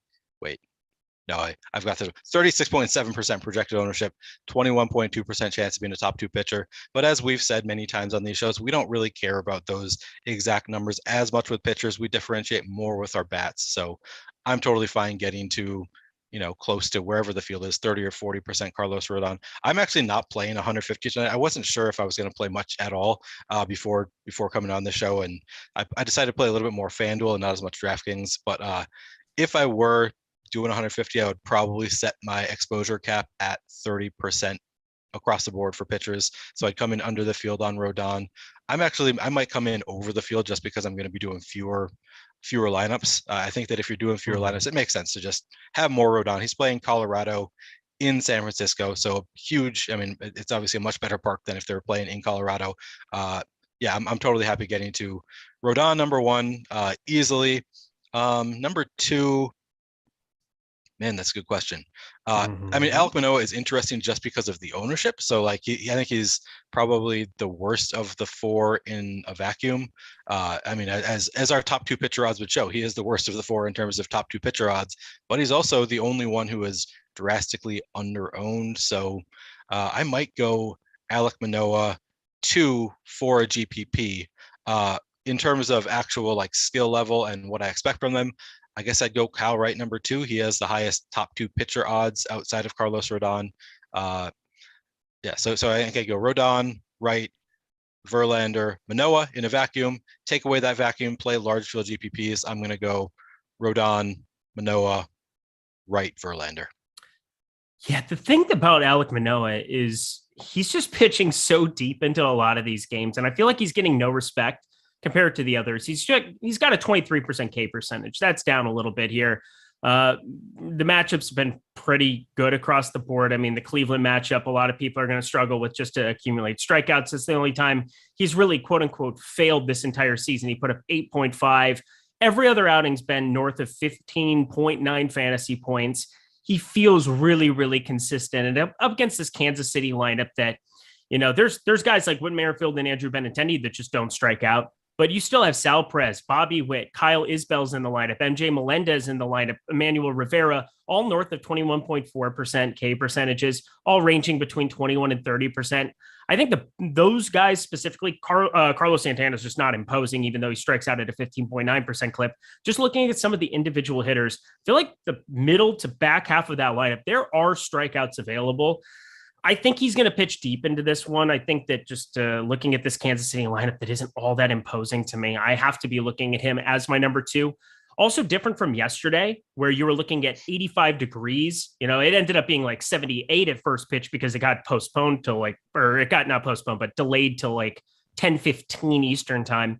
But you're looking at Kansas City, Toronto. The wind's blowing in 10 miles an hour in from right. That should help out and suppress any kind of lefty power, of which there's really none in this lineup to begin with. So I am really about getting to Alek Manoah for 10K over on DraftKings. I think for FanDuel purposes, also, Alek Manoah is somebody that I want to play more of because he's pitching so deep into some of these games. Just such a good real-life pitcher at the moment. 26.6% hard hit percentage on the season is elite stuff. 335 expected slugging, 4% walk rate. Basically echoing a lot of the sentiments where I think he's clearly kind of the number 2 guy. I find it more difficult to move up to, the Verlander 10-6. I don't know how people just want to land there. I'm finding it very easy to roster either Manoah or Carlos Rodon, Kyle Wright and Verlander kind of falling off just by default. Yep, that makes a lot of sense. And to answer Charles Moran in chat, we were just talking about the pitchers 10K and above. I definitely do have some skewball interest, and I'm sure Eric does as well. We just haven't gotten there yet. Yeah, also, no K upside. I mean, 23% isn't nothing. Obviously, it's not 10K worthy a lot of the time, but he's getting these extra outs, and he's just getting himself so deep into games. And against a KC team where I think there are a number of guys that are at least available there. It's not facing a Cleveland. He's not facing a Houston. So there's that. And Justin Verlander's at 25.3%. We're talking about a 2.3% difference, but yet a chasm of ownership difference between the two. So I don't know what everybody is trying to do. in this spot, but playing Justin Verlander ate it for me today.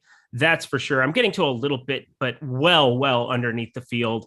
Same thing with Kyle Wright, just because I do prefer Carlos Rodon if I'm going to play one of the chalkier options, just like the field is. So there's that.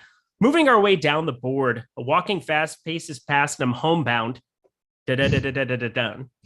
You're welcome. 9K, 8K pitchers. We're looking at Michael Kopech, Jameson Taillon, under 1%, tons of positive leverage, and you are Mr. Positive Leverage. They're right next to Alek Manoah in that kind of a department. So I'll kind of open up the board. 8K, 9K. Who are the pitchers on DraftKings that are sticking out to you? Yeah, let me sort by salary here. I mean, so Tariq Skubal is another one that, yeah, he is technically over-owned according to the top pitchers tool, but I have a lot of interest in Tariq Skubal. He's just been a great pitcher so far this year. Now he's playing against Pittsburgh. He's 9,800, so I think coming into the year, that seems like a pretty high price for Tariq Skubal coming into the year, but he's really lived up to the hype this year. So I think 9,800 is a totally fine price tag to pay for him. I'm in on Tariq Skubal in a matchup with Pittsburgh. I think that he's just, even at that 20% ownership, he's got a 27% strikeout rate this year, 0.95 whip. Those are pretty fantastic numbers, and that's not even factoring in the matchup. So I definitely have interest in some Skubal. As far as other pitchers in the 9K range, are we really going to get 0.5% ownership on Jameson Taillon? I mean, that it's hard not to have some interest there, and 0.8% on Michael Kopech.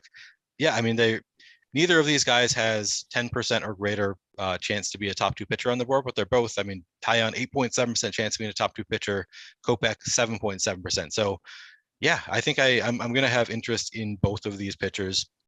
If you're playing a 150 set, I would try to get at least 5% of each. I mean, I don't think you need to go crazy with them. Kopech is against the Dodgers, so I guess that makes more sense why nobody's going to Kopech. But even against the Dodgers, 7.7% chance of being a top 2 pitcher. And then Taillon, I mean, he's playing against our Twins, so I'd love to say that's a tough matchup, but I'd rather face the Twins than the Dodgers, sadly, I have to admit. So yeah, in that range, I think my number one of the 9K pitchers would be Skubal, followed by Taillon, followed by Kopech. Just, I guess that's the order of their salary, and that is how it would shake out for me. And then Yu Darvish, I guess you said we could extend down to that 8K range. Yu Darvish also looks pretty solid. He is getting about the ownership that he should, coming in at 8.8% projected ownership, but he has a 10.8% chance of being a top 2 pitcher on the board. So I think that he's a totally reasonable option to get to as well. Who do you like in this range? Oh, Skubal. I mean, come on. I love this guy. I'm a mark for him. One of the other reasons that I can't play everybody in this upper echelon of pitcher, I've got to kind of pick and choose my spots, but how good is Skubal then? I mean, top to bottom, he's just improved, not just the K stuff, 27%, but we're talking the hard hit, the 40.6% hard hit that might have doomed him before. He's found a way to have a 274 xWOBA through it, 367 expected slugging, and just a 4.4% walk rate. I mean, this guy was walking guys at like a 7.5% clip here, 7.4% last year, 8.2% in 2020. So yeah, he's improved in that department, a 2.68 expected ERA, and the launch angle has just come down, 21 degree, 14 degree to 12 degrees this season. Keeping that hard contact in the park, that is such a big part of Skubal's improvement here. The fastball slider changeup combo. All of the slider is just great, but yeah, the fastball itself too, 94 getting misses. It's great stuff from Mr. Skubal. So I'm absolutely here for him on today's slate. I think just the rest of the range, it's kind of scattershot. I think you can get to, the likes of Yu Darvish if you wanted to. He's now 8,900, and that's just a spot where, as much as I've been bashing up against him, I've been targeting both him and Blake Snell. It feels like in this rotation above average. There's still upside to be had with a guy like Darvish. I do expect the K percentage to start to creep back up, even though he's a lot older at this stage in his career. So something to be paying attention to. Don't hate the Taillon shout out, even though with Kepler in the lineup now, again, that's just another lefty bat that can create some issues. Yeah, it's just a scatter shot rest of the range, but Skubal, clear priority. The field's recognizing it too. I'm going to ask you about Jose Quintana though, because this is really uncomfortable to me. And I know Detroit is bad. They're very, very bad. But 17% Jose Quintana at 7,500 is not something that I am interested in doing. Is it something you are interested in doing? It's funny. So I made just one lineup. I make my dummy lineup. I actually haven't crunched anything yet, but I made my one lineup on DraftKings, and I sadly for my second pitcher spot, I had $7,600 left over, and so I put Quintana in there, and I did not love doing that at all. It was just, I don't know. Is there anybody that you'd rather go below him if you have the salary to pay up for Quintana? Would you rather go to anybody who's cheaper, because it is such a great matchup with Detroit? Yeah, I don't. I wasn't happy with it. I saw it and I was like looking for a way to rearrange it. I didn't end up doing it, but yeah, I don't imagine when I actually crunch lineups, I'm going to want to get to a ton of Quintana. The matchup is right, but he's not a great pitcher. I think I would actually rather target the other side of it. I would rather be playing some Detroit bats against Quintana. Do you think you're going to be getting to any Quintana here? To me, he doesn't look like a great spot, but fit into my lineup, and I thought he's good enough for this matchup to put him in there. But yeah, I don't love it. I am full fading Jose Quintana. I have no desire to roster him. I'll play a little bit of Detroit. Not that I expect a whole lot out of Detroit, but this is a guy with a sub 20% K percentage. It's the matchup. That's the only reason that I could possibly want to see anything like Jose Quintana being in play on a slate like today. If he goes nuts, you can go ahead at me at Eric Lindquist on Twitter. Wouldn't be the first time. Also, Hunter Green, my favorite pitcher in the world. Why you got to do me like that, Weather? Why you got to do me like that? Did you play him? What did you do with the weather games? Me neither. I took both of those games completely out, and I was getting to a ton of Hunter Green before. He's been my favorite. He's been like my highest owned pitcher on every slate he's ever appeared. That was frustrating. It was the worst feeling ever. Nice little bonus too, getting the complete game shutout. It was like the extra, little murder action there. But hey, nothing like going from Jose Quintana to recommending Kyle Bradish at the very bottom of the board, 5,100. If you guys have been playing along at home at the follow what Eric recommends game, Kyle Bradish had a massive first 4 innings. His last time out against Seattle, I believe it was. I can't remember. I think it was Seattle. But Kyle Bradish is a guy that I do expect to be a lot better than we've seen. 530 expected slugging, 45.3%. He has a 24.3% K percentage. So if I'm going to look at Jose Quintana with his sub 20% K percentage and also awful underlying metrics, why wouldn't I go to the cheapest pitcher on the entire board, inherit the risk? Yeah, the Cubs aren't nearly as good of a strikeout matchup as they've been in previous iterations of this lineup going back to last year. I mean, there's guys that do not strike out. Nico Horner, Nick Madrigal, Rafael Ortega, Frank Schwindel, even Wilson Contreras, Ian Happ, all these guys are sub 21% guys. But I'm looking at Patrick Wisdom, Jason Hayward. Thank God he's in that lineup because that at least bolsters some of the profile for it. His strikeout props 4.5. Odd Shopper is in love with the over on it too. I'm just getting to way more Kyle Bradish than the field. And part of it is I want to get to some expensive stacks. And I don't know how to pair Carlos Rodon with any other pitcher on the board outside of Kyle Bradish. And we'll talk about Jeffrey Springs. Don't worry. He's the other guy that, you got to have a little bit of interest in just in terms of the profile. But how do you feel about Kyle Bradish? Am I an insane person? Do I need problems? Do I need Kyle Bradish rehab? What do I need, Neil Orfield? I'm on the same page as you, so I don't know what that says because it has not been working out. And I was on the same page as you in the last matchup. And I don't know, did you play Bradish against the Red Sox? I had Hunter. So Hunter Green was like 7%. Kyle Bradish was like 3%. And I had like 65% of Hunter Green and like 38% of Kyle Bradish. And I was just fist pumping. And then what happens? John Gray puts up 12 strikeouts and those guys fall 2 pieces in the 4th inning, both in the 4th inning. But that was last week. So that was the last rotation, right? That was when that happened. And I was on the same page. I had a ton of Hunter Green, had a ton of Kyle Bradish, felt great about it. I think Hunter Green pitched like 4 innings and had 8 strikeouts or something like that. He was incredible. And then he fell off. And then John Gray was extremely frustrating because he was the most overowned pitcher in the top pitchers tool. But yes, I have been very much on the Kyle Bradish train. Even going back to 2 starts ago, I played him against the Red Sox because the Red Sox were incredibly chalky, the most overowned stack on the slate. And I was like, well, we got Kyle Bradish here who has been kind of hit or miss, but if he just turns it on and gets like 8 strikeouts and goes 6 innings against the Red Sox, not giving up more than 2 earned runs, that's going to be massive. And you're gaining leverage on the field. So I am with you. I have loved Kyle Bradish and he has kind of let us down to some extent, or he did at least 2 starts ago. He let me down big time. He was better last start against Seattle, but now his price keeps going down, and the strikeout rate is still pretty high. 5,100 doesn't make any sense to me. And I thought he was going to get really high ownership at 5,100, but he's only coming in at 9% projected ownership. So I think it makes sense to just get a ton of Kyle Bradish. He's 29.3% chance of being a top 2 value pitcher on this slate. So yeah, sign me up for Kyle Bradish. Also, I can answer my earlier question about who would you rather go to than Jose Quintana if you have 7,500. Just sorting by salary and looking at the pitchers who have greater odds of being a top 2 pitcher. You've got Garrett Whitlock below him at 9.4% chance of being a top 2 pitcher. You got Jeffrey Springs at 9.3% chance of being a top 2 pitcher. Kyle Bradish comes in a little bit lower at 8.1% chance of being a top 2 pitcher, but not a ton lower for a guy who is 2,400 cheaper than Jose Quintana. Yeah, Garrett Whitlock's going to be my pivot, 6,900.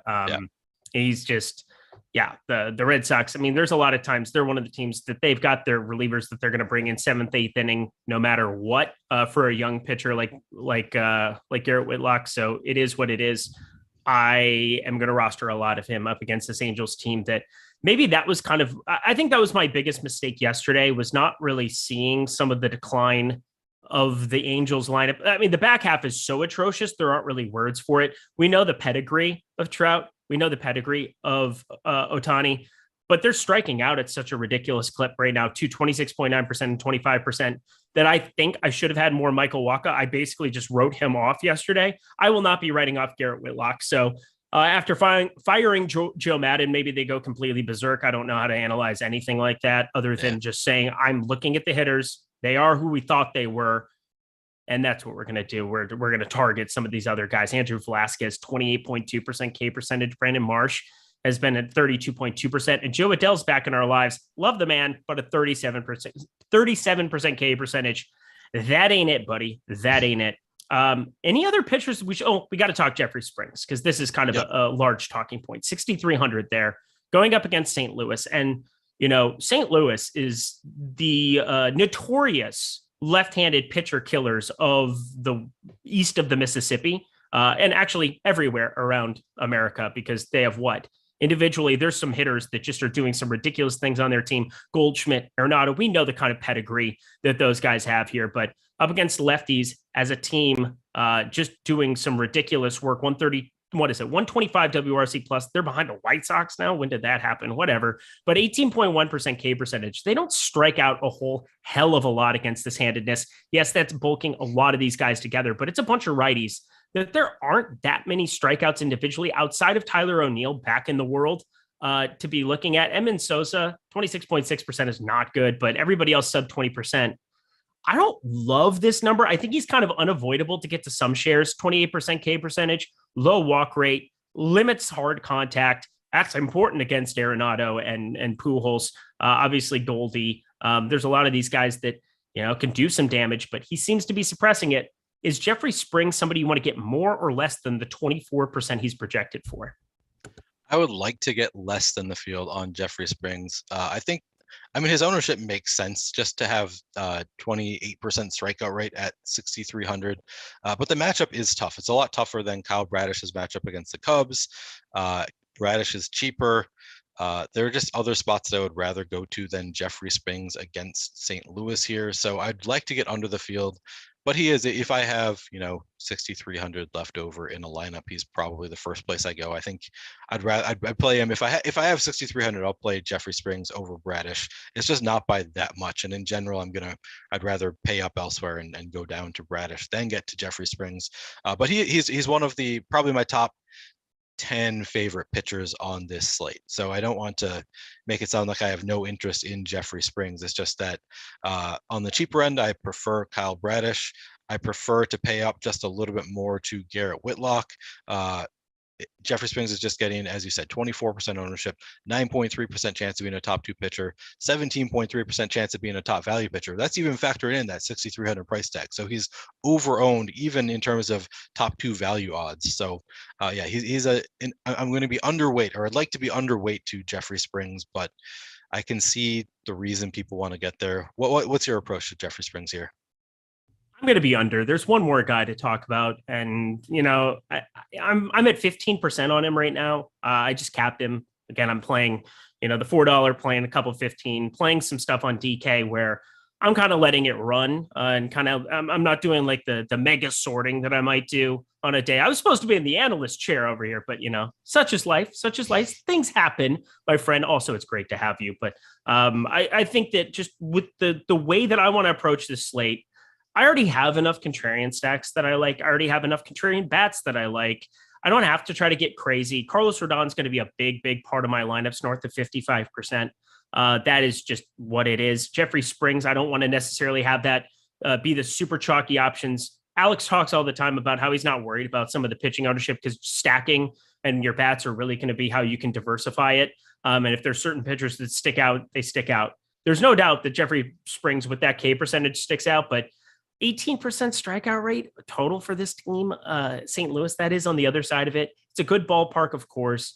It's just it's just very, very chalky. So you have to kind of be very specific. Going Manoah and him is something that I'm doing a little bit. I'm trying to pair some of them where I'm giving him a little bit of a boost and getting to more of him on the bottom end. But yeah, I'm going to be punting with Kyle Bradish, and I'm going to have 5% Cole Sands. Is this something that I can interest you in whatsoever? Having a share or two of Cole Sands. AAA numbers look all right.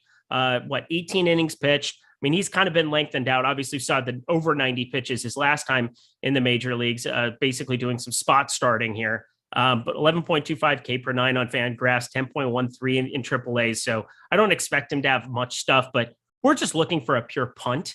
And as good as the Yankees are, and as much interest as I have in this team, remember, my parents are at this game. That's the narrative that I'm trying today is my parents are at the game and the Yankees just murder the Twins when my parents are at the game. But that aside, there's Joey Gallo, Giancarlo Stanton, Aaron Judge, Josh Donaldson, lots of strikeouts that could be had. Any Cole Sands to round it out.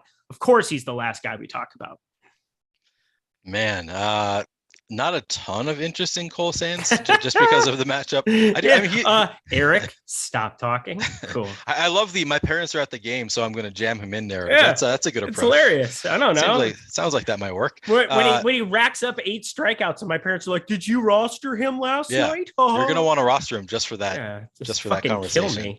Kill me. Yeah, I mean, Here's the positive with Cole Sands: 1% projected ownership with a 16.8% chance of being a top 2 value pitcher. So that is some positive, and a 6.4% chance of being a top 2 pitcher on the entire slate, even against the Yankees. So he does look good in the top pitchers tool, I guess. He doesn't have a great strikeout rate. No other real reason. It's not a great matchup, not a great strikeout rate, not a ton of reason to think that he has a ton of upside, but the top pitchers tool thinks that he's at least going a little bit under-owned.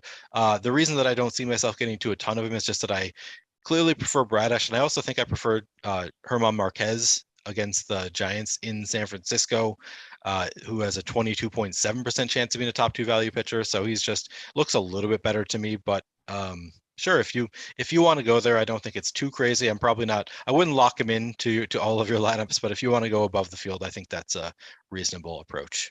Yeah, no, Terry McBride is right. My mom does mock me when I have bad calls on things because now they they go back and forth between South Dakota and Arizona where they can now legal sports bet. And, I had my dad bet Boston the first 2 games. And then he's like, what'd you do? You got Boston wrong game 2. They didn't play good. And I'm like, seriously, are you my Twitter? Are you my Twitter now, Dad? Like, stop this. But you know what? You shouldn't stop. Checking out Awesemo Plus tools and content. We have the top stacks completely free to you today. That's what we're going to move on to next. But first, use a promo code MLB Live. All caps, one word. That's MLB Live. MLB LIVE. Look at that. I can spell 50% off your first month of Awesemo Plus Platinum. Do you want the top stacks tool every day? Do you want the top pitchers tool that Neil and I just referred to? Would you like the top batters tool, which is so fire? Sean Zahn is an absolute beast in the MLB streets. Now he's put this together. It is a phenomenal sheet to be working through to help you make some great positive EV lineups using leverage, using ownership, using home run percentages, using so many great things to add to your arsenal as a winning MLB DFS player. Check it out. Do not think that these tools and content cannot help you, as opposed to coming on here and listening to Neil and I give out picks. I mean, that's one thing. Like, picks are whatever, but like truly the process, how you piece together your MLB lineups, We have so many video tutorials from Alex Baker, top player in the world, helping you become the best MLB DFS player you can possibly be. Use promo code MLB Live and get 50% off that first month. What are you waiting for? It's as simple as that. So stop guessing, start winning. Join us at Awesemo Plus today, plus all the other tools and content for NBA, NASCAR, F1, MMA, golf, anything you got for contests, we've got content for it. So thank you so much. And check out all of our great stuff. Let's continue on, my friend, to the top stacks we go. And yesterday, we saw some concentrated ownership on the likes of Toronto came to fruition. I think they're going to be popular again alongside Houston, Chicago. So let's start with this. Those are kind of your main three. We've got the Cubs against Bradish. We know that I'm not going to be going that direction nearly as much as the field. But Toronto, Houston, definitely have interest in those. Do you have a preference amongst the three chalkiest offenses at the top of the board? All right, let's see. Let me I guess you can throw Atlanta in there too. They're basically 10%. But Cubs, Blue Jays, Astros, Braves, the four most popular ownership share guys on DraftKings. And let me pull up FanDuel too, because again, FanDuel needs love too. No discrimination here, squirrel. We're going to Atlanta, Toronto, Houston, Yankees. Oh, Yankees win at the top there, fourth. 8.7%. How are we feeling about the chalkiest offenses today? Any team that you cannot live without? Atlanta's my favorite in this matchup against Cole Irvin. They were actually the five-man stack. Before I did any research, the first stack that I made was Atlanta five-man stack against Cole Irvin. They just have such a solid lineup, top to bottom. They look good in the top stacks tool, coming in only 9% ownership. I mean, it's pretty neutral. 9% ownership, 9.2% chance to be in the top stack on the board. But I'll sign up for that any day. They just have so many great righties in this lineup going up against the lefty Irvin. So for me, it's going to be Atlanta. Do you see things differently? No, I do not. Atlanta's pretty freaking good today. There's really no doubt about that. You want to know who's going yard? Ronald Acuna is going yard today. He's going to just blast Cole Irvin into another atmosphere. Can I call the leadoff home run for Ronald Acuna? Is that a thing we can next level ourselves? Not just a home run call, but it's like, would you like 14 points in your lineup to begin the day? Here's your path. They're 18.7 on FanDuel.com. Oh shit, Tariq Skubal scratched. Oh shit. Oh really? Yeah, shit. Does that make us more interested in the Pirates? He's playing the Pirates, right?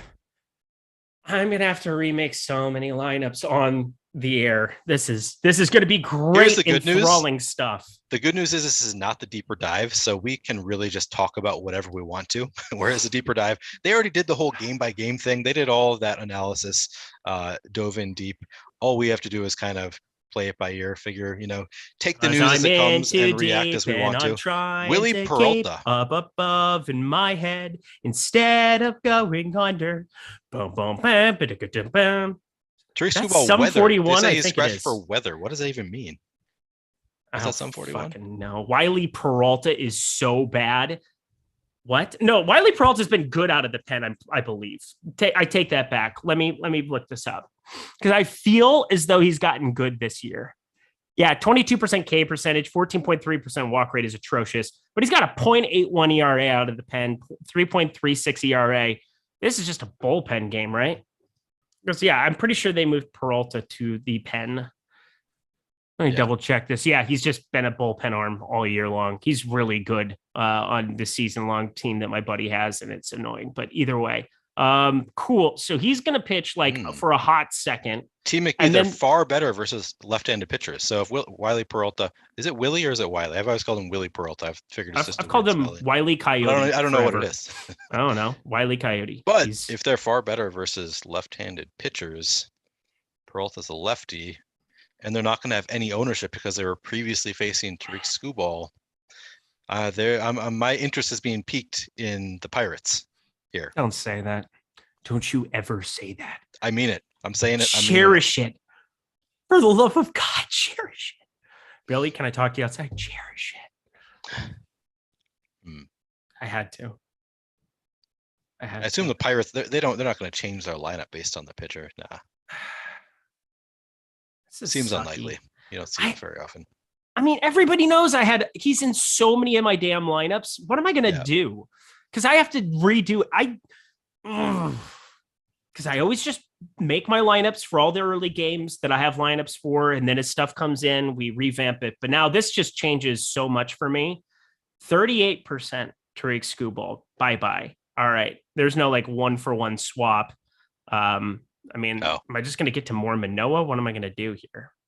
All right. Terry's pointed out the other way around. Skubal was a left-handed pitcher. Yeah. We weren't playing them anyway against Skubal, and Peralta was a I right-handed pitcher. So they're worse against they're Peralta. a bullpen, and Detroit's bullpen's been serviceable. So I don't think – let me just look up FanGraphs here. I didn't want to look up bullpens while we're talking through this, but here we are.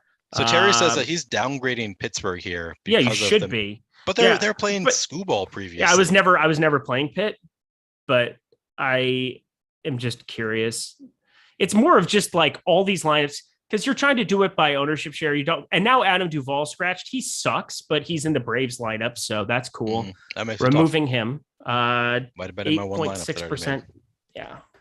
Fun times. This is an enjoyable, good times, Neil. Good times. Good times. All right. So, hey, here's my first thing, guys. Don't play Tariq Skubal. Look at that. Hard-hitting analysis. Second piece of analysis.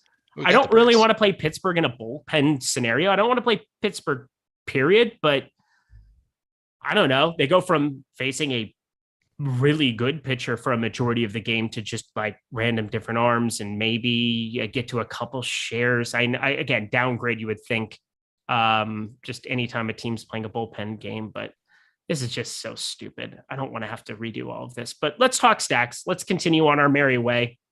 I will figure this out as we go. Jokes on me for thinking that, you can get your lineups done before a show starts and then just go. But here we are.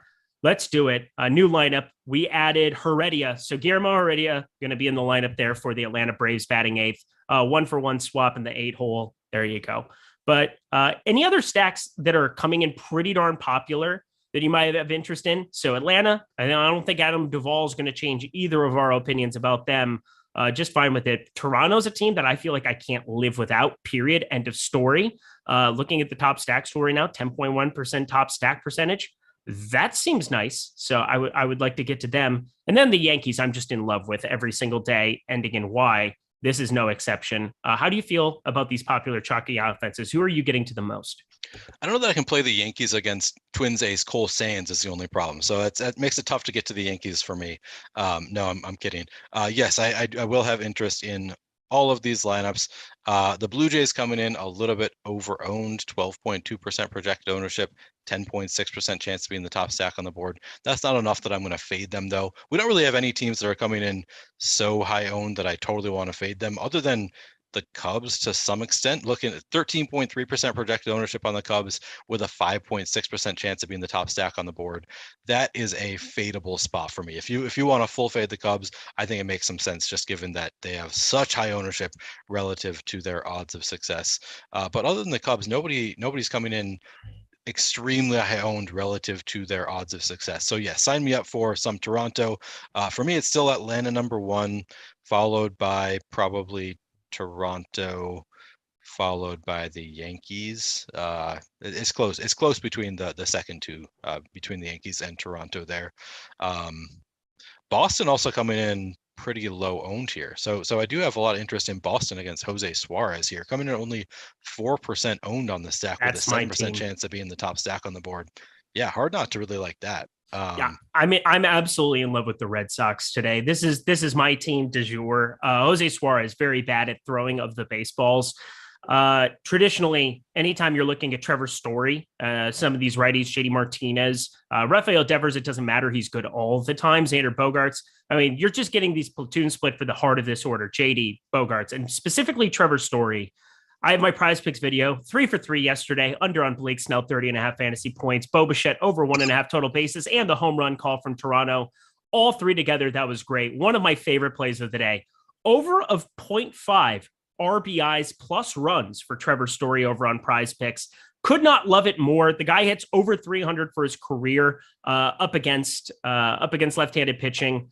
He's 29. It's not like he's some 36-year-old dude who's over the hill. He got a massive contract. He's going to be fine. And we've seen over the last month what he's capable of doing. But that line is minus 130, or at least it was earlier in the day. It was minus 130 on the over of 0.5 runs And then it was plus 115 for the over of RBIs for 0.5 RBIs. You get both of them together in the same prop. That is just too easy for me. I'm absolutely playing all the Trevor Story and all the land. This team, I'm getting to a crazy amount of even Bobby Dahlbeck batting ninth, 48.9% hard hit percentage. Terry loves Bobby Dahlbeck. I know he does. We both do. I mean, this is a guy that we have like sunk down to the bottom of the deep blue sea together with. But Bobby Dahlbeck, he's still got crazy power. It's the same thing with Joey Gallo. It's crazy how many 9-hole hitters I actually have interest in on a slate like today. So Red Sox, I love the shout out. That was going to be one that came up a little bit later, but a team I've had my eye on all day long. Same thing with Houston, I think is a popular team. Or as a team that I always get to. They're not that popular. There's actually negative leverage going up against Chris Flexen, but my God, you can't tell me that I'm not going to roster Alvarez and Kyle Tucker and all these other guys up against Chris Flexen. Yeah. We're getting some more spam Best here. So adult dating site. Damn it. Yeah. I didn't have it. Did anybody else have that? You don't have that adult dating site? That's No. So you missed the game. The game is guess the sentence that is going to try to make you intrigued. It's what did I call it yesterday? It's the bot challenge, sex bots challenge. SBC. Yeah. Not to be confused with DVC. That's Dude Broadshield. That's Jordan Klein, trademark LLC. Trademark. Houston, yes. So they're coming in a little bit high owned on Flexen at 7.2% projected ownership, 5.2% chance to be in the top stack on the board, 2.6% chance to be in the top value stock on the board. Let me look at the Houston lineup and see if there's anywhere that we can get different in our Houston stacks that might be interesting, because they're coming in too high owned. But I mean, Houston's one of those teams that you can kind of always play. So hard not to have at least some interest there. Let's see, projected ownership. Yordan Alvarez only 6.5% projected ownership. Beautiful. Yeah, it's kind of individually there. I have some interest in Yordan Alvarez. I mean, Alex Bregman only 6%, so they don't look like extremely high owned among the batters that you'd like to get to. Altuve 12.4%. That's pretty high. That might be a spot where you want to get away a little bit, but Bregman, Alvarez, I definitely have some interest there. If they're going to be seems that fun. low owned. Yeah, Jose Suarez officially starting for the Angels. That is great news to be on the Boston Red Sox. I have so much of them. And if they go nuts, my God, pants will be off. Probably not, though, because I'll be in public. Probably shouldn't do that. Where are you going to be? Oh, you know where I'll be. You know what I do. I'll be at a little fancy Hollywood hotel for an after party, because that's how I do things out in LA. Eric and his Hollywood after parties. Dude, I guarantee living the life. Just marry a girl that plans movie premieres for a living. I guarantee you. Oh, interesting. Yeah, that's what she does. That's so cool. she plans. She works for Paramount. She's been there for a while, but Paramount, now Paramount Plus, doing all the streaming stuff for them. It's been awesome. It's really fun.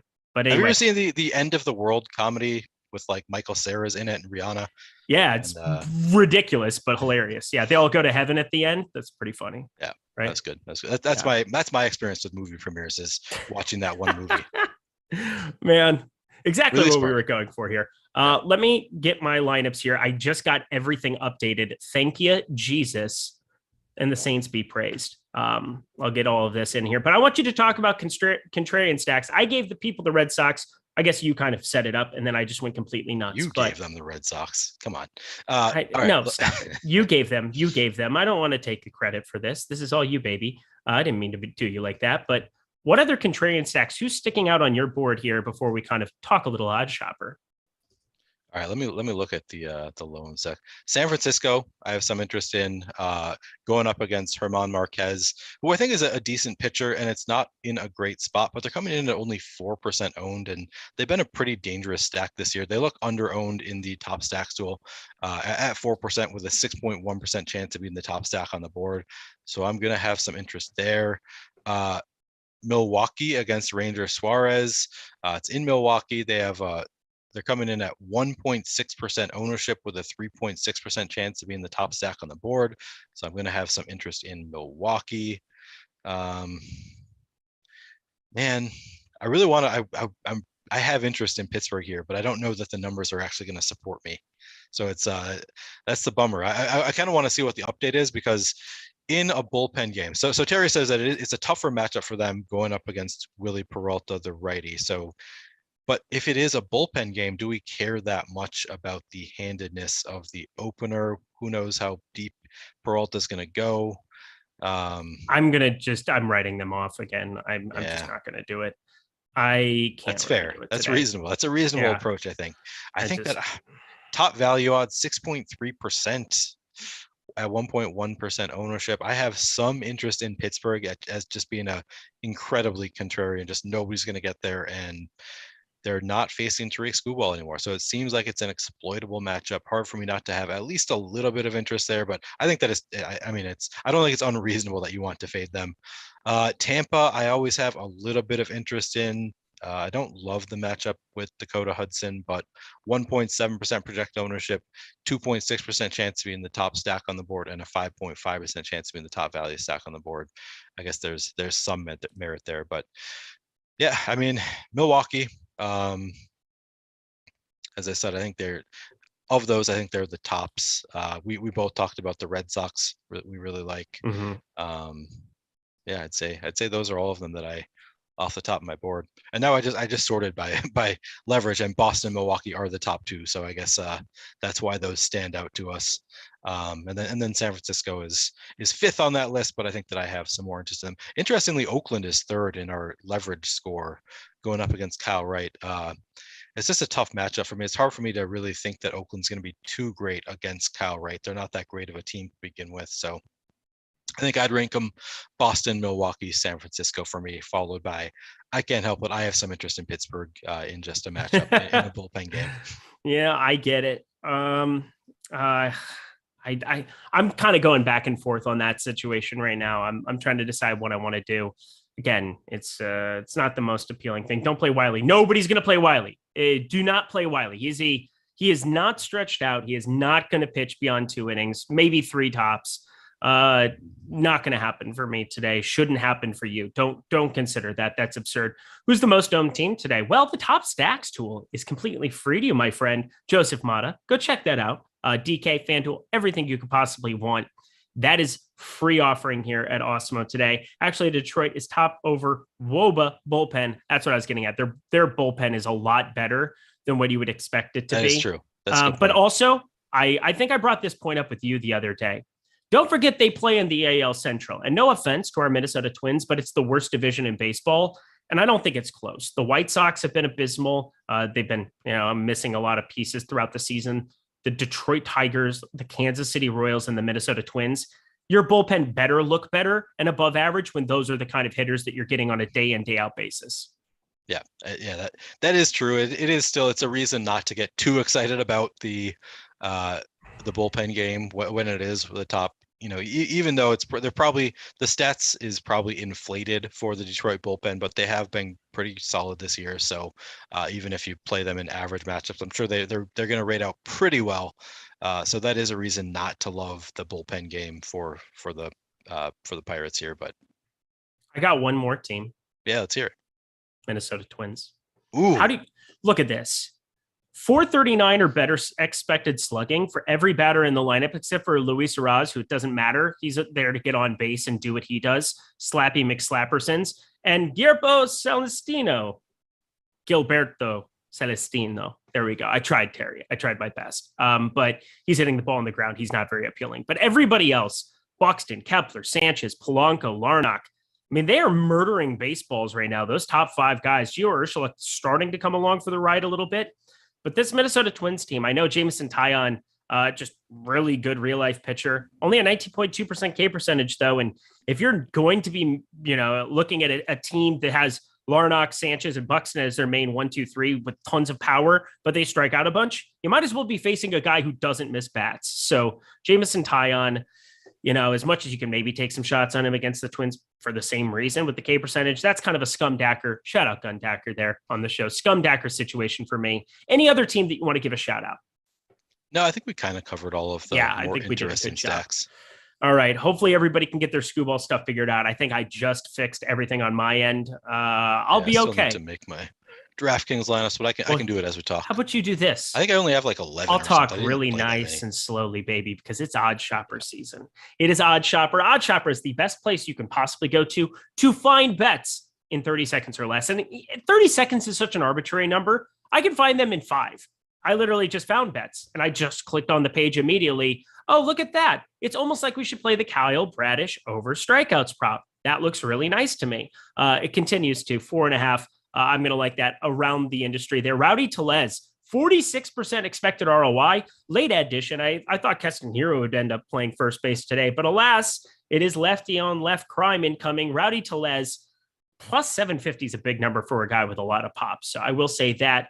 The under a 5.5 for you, Darvish. I think that's an all right one as well. So many different great bets. If you're in a legal state, go sign up. Use all of these promo codes. We have a BetMGM one going where you bet 10, you win $200. You can do all the different spots for prize picks. Use the promo code Awesemo. Go play over there. And if you're in California like me, you have so many great opportunities to make money in the props market. And now, just by signing up at Odd Shopper, put in your email, you're good to go there. You'll have the best data from the likes of Alex Baker, Steve Buzzard, Eddie Lai, Sean Zun, some of the sharpest dudes in the DFS space, now helping you in the betting space. So take advantage of those. I love Patrick Wisdom as well, the over 0.5. As much as I love Bradish, I love Patrick Wisdom too. He's just an absolute beast. Feast or famine, that's for sure. Strikeout or long ball. Even in Campton, that's going to have some value. Plus 425 for him. That's a big number for a guy with a lot of power there. Over 6.5 strikeouts for Carlos Rodon. So many great plays to identify here. Go take advantage of them. Go sign up over at Odd Shopper. Take advantage of this. Anything that you had your eye on in the props market, Neil, I tried my best to stall as long as I possibly could in interest of you getting your lineups in. I appreciate that. I have not really looked at the props market just because I can't bet them. But I would, if I did, I would just be looking at Odd Shopper. That's 100% the way that I would be making my bets, is sorting by. I mean, it's sorted by the top ROI, and that's what I am most interested in. I would just be taking the highest ROI bets. The easiest way to go. Seems like a good idea. It's like you're sharp or something. Thank you. That's all. Go to Odd Shopper right now. Oddshopper.com, everybody. Your lineup's all done now? Almost. I was doing and talking through Odd Shopper while I was uploading my lineups, which was pretty impressive, I think. That shows how far really I've come. Impressive. From the days of Paul George ruining my life and, having eviscerations on stream to being able to multitask in a brand new, unique way. I will say, practice doesn't make perfect. It makes permanent. And I am permanently capable of getting my lineups in any situation. Yes, even the worst of it. Yesterday, I accidentally locked in Tyler Stevenson. That actually worked out in the $4, but whatever. You make mistakes, you live and you learn. But we continue on, my friend. Yeah. Let's talk position by position. The people like that kind of stuff. So we're going to do it. It's not the preferred way of talking about baseball, but I got all my lineups in, so I'm happy. Let's start at the catcher position here. Who are your favorite guys to get to on DraftKings.com today? At the catcher position, interesting. Let me sort by catcher. Man, the Cubs are so overowned. So Wilson Contreras in a vacuum is the highest projected catcher on the board. He's probably your cash game catcher against Bradish. He's in the 2-hole. He's 4,600. It's hard for me to really recommend him for GPPs though, because he's coming in at 23.3% ownership. I really don't love that. So I think I'd rather go to Alejandro Kirk, who is our number 2 projected catcher, coming in at 10% lower, 11% lower in the ownership, 12.4% ownership on Alejandro Kirk in the 5-hole in a spot against Kansas City. So I guess Kirk would probably be my number 1 catcher on the board. And then in terms of value catchers, Jose Trevino he's our highest, has our highest grade in terms of value at 2,900 in this matchup with Cole Sands. So I have some interest in Trevino as well. Who do you like from the catcher position? Oh, look at that. For me, Christian Vasquez, just because I am so high on Boston. Will Smith showing up in some lineups. Shout out under-owned Dodgers offense. I think there's some one-off potential for him, for Trey Turner. Yeah, Michael Kopech's really, really good. But Will Smith also, contrarian hitting option.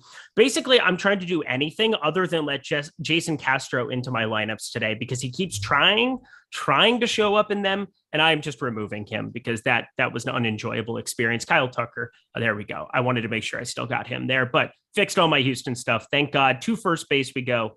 I've got Vlad Guerrero Jr., Freddie Freeman. Again, a lot of different Dodgers. It's an under-owned it's one of the best offenses in baseball. Freddie Freeman is down sub 5K against a righty, and that's just fascinating to me. Sure, he hasn't hit a home run since 1992, but who cares? And Anthony Rizzo, go Yankees. Talk to me. Who are you getting to at first?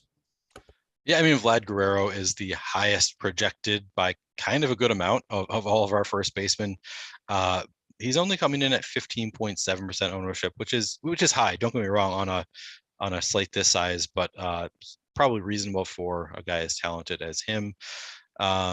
Freddie Freeman, I think, makes a lot of sense here. And he's also only getting 7.3% ownership. So I do have a lot of interest in Freeman. Anthony Rizzo has the split on Cole Sands in the 3-hole. A lot of interest in Anthony Rizzo today.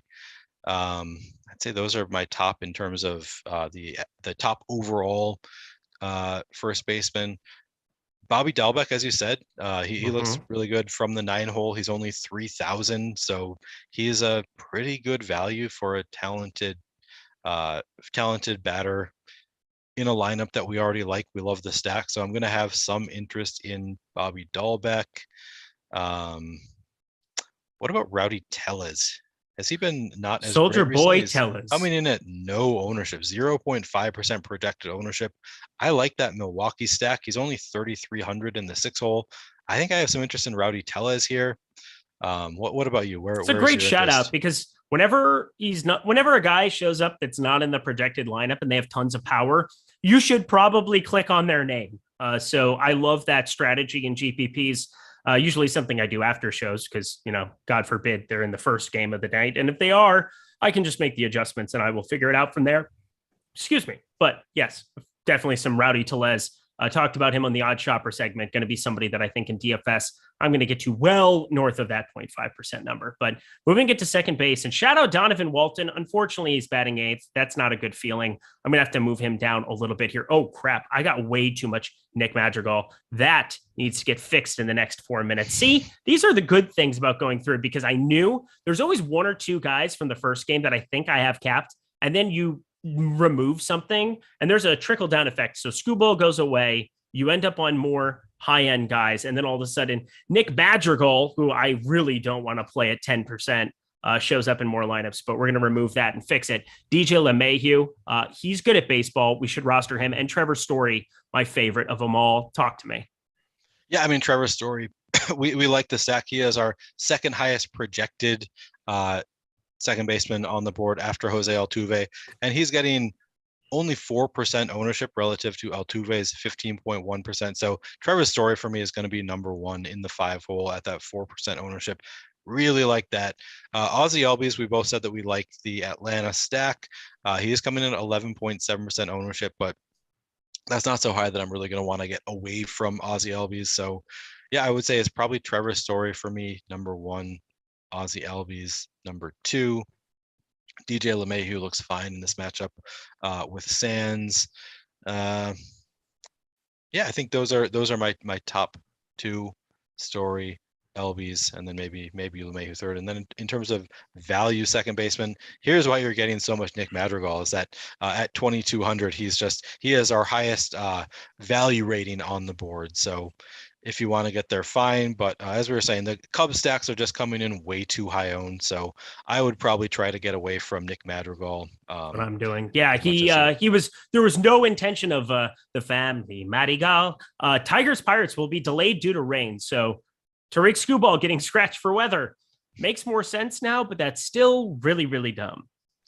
Are they going to bring him in like as a reliever, like he's scratched from the start? Don't say that would be the worst thing ever. It's not going to happen. Not going to happen. Probably. Baseball. Yeah. Mad at you. Let's round this out. We have a super chat here though from Jeff Williams. I want to answer this. $1.99. Best value outfielder, 2,500 on DK for the 777. Best 25 or 100 outfielder on DK.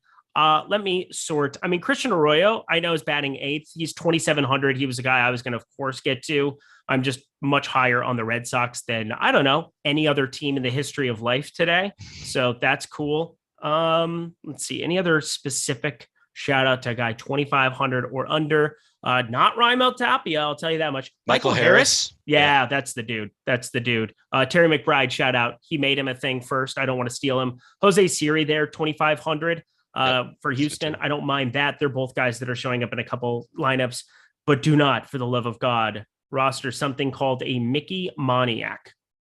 Mickey Moniak. I won't do it. Just, those are the hot tips. Let's do shortstop. Shouty, it's your birthday. Yeah. Moving back to, did we skip over? You wanted to do shortstop before? Oh, third base. Go to third base. Third base. Right. Let's chill. It's just it's in my fantasy cruncher order, but I don't know. It doesn't matter to me which order we're going.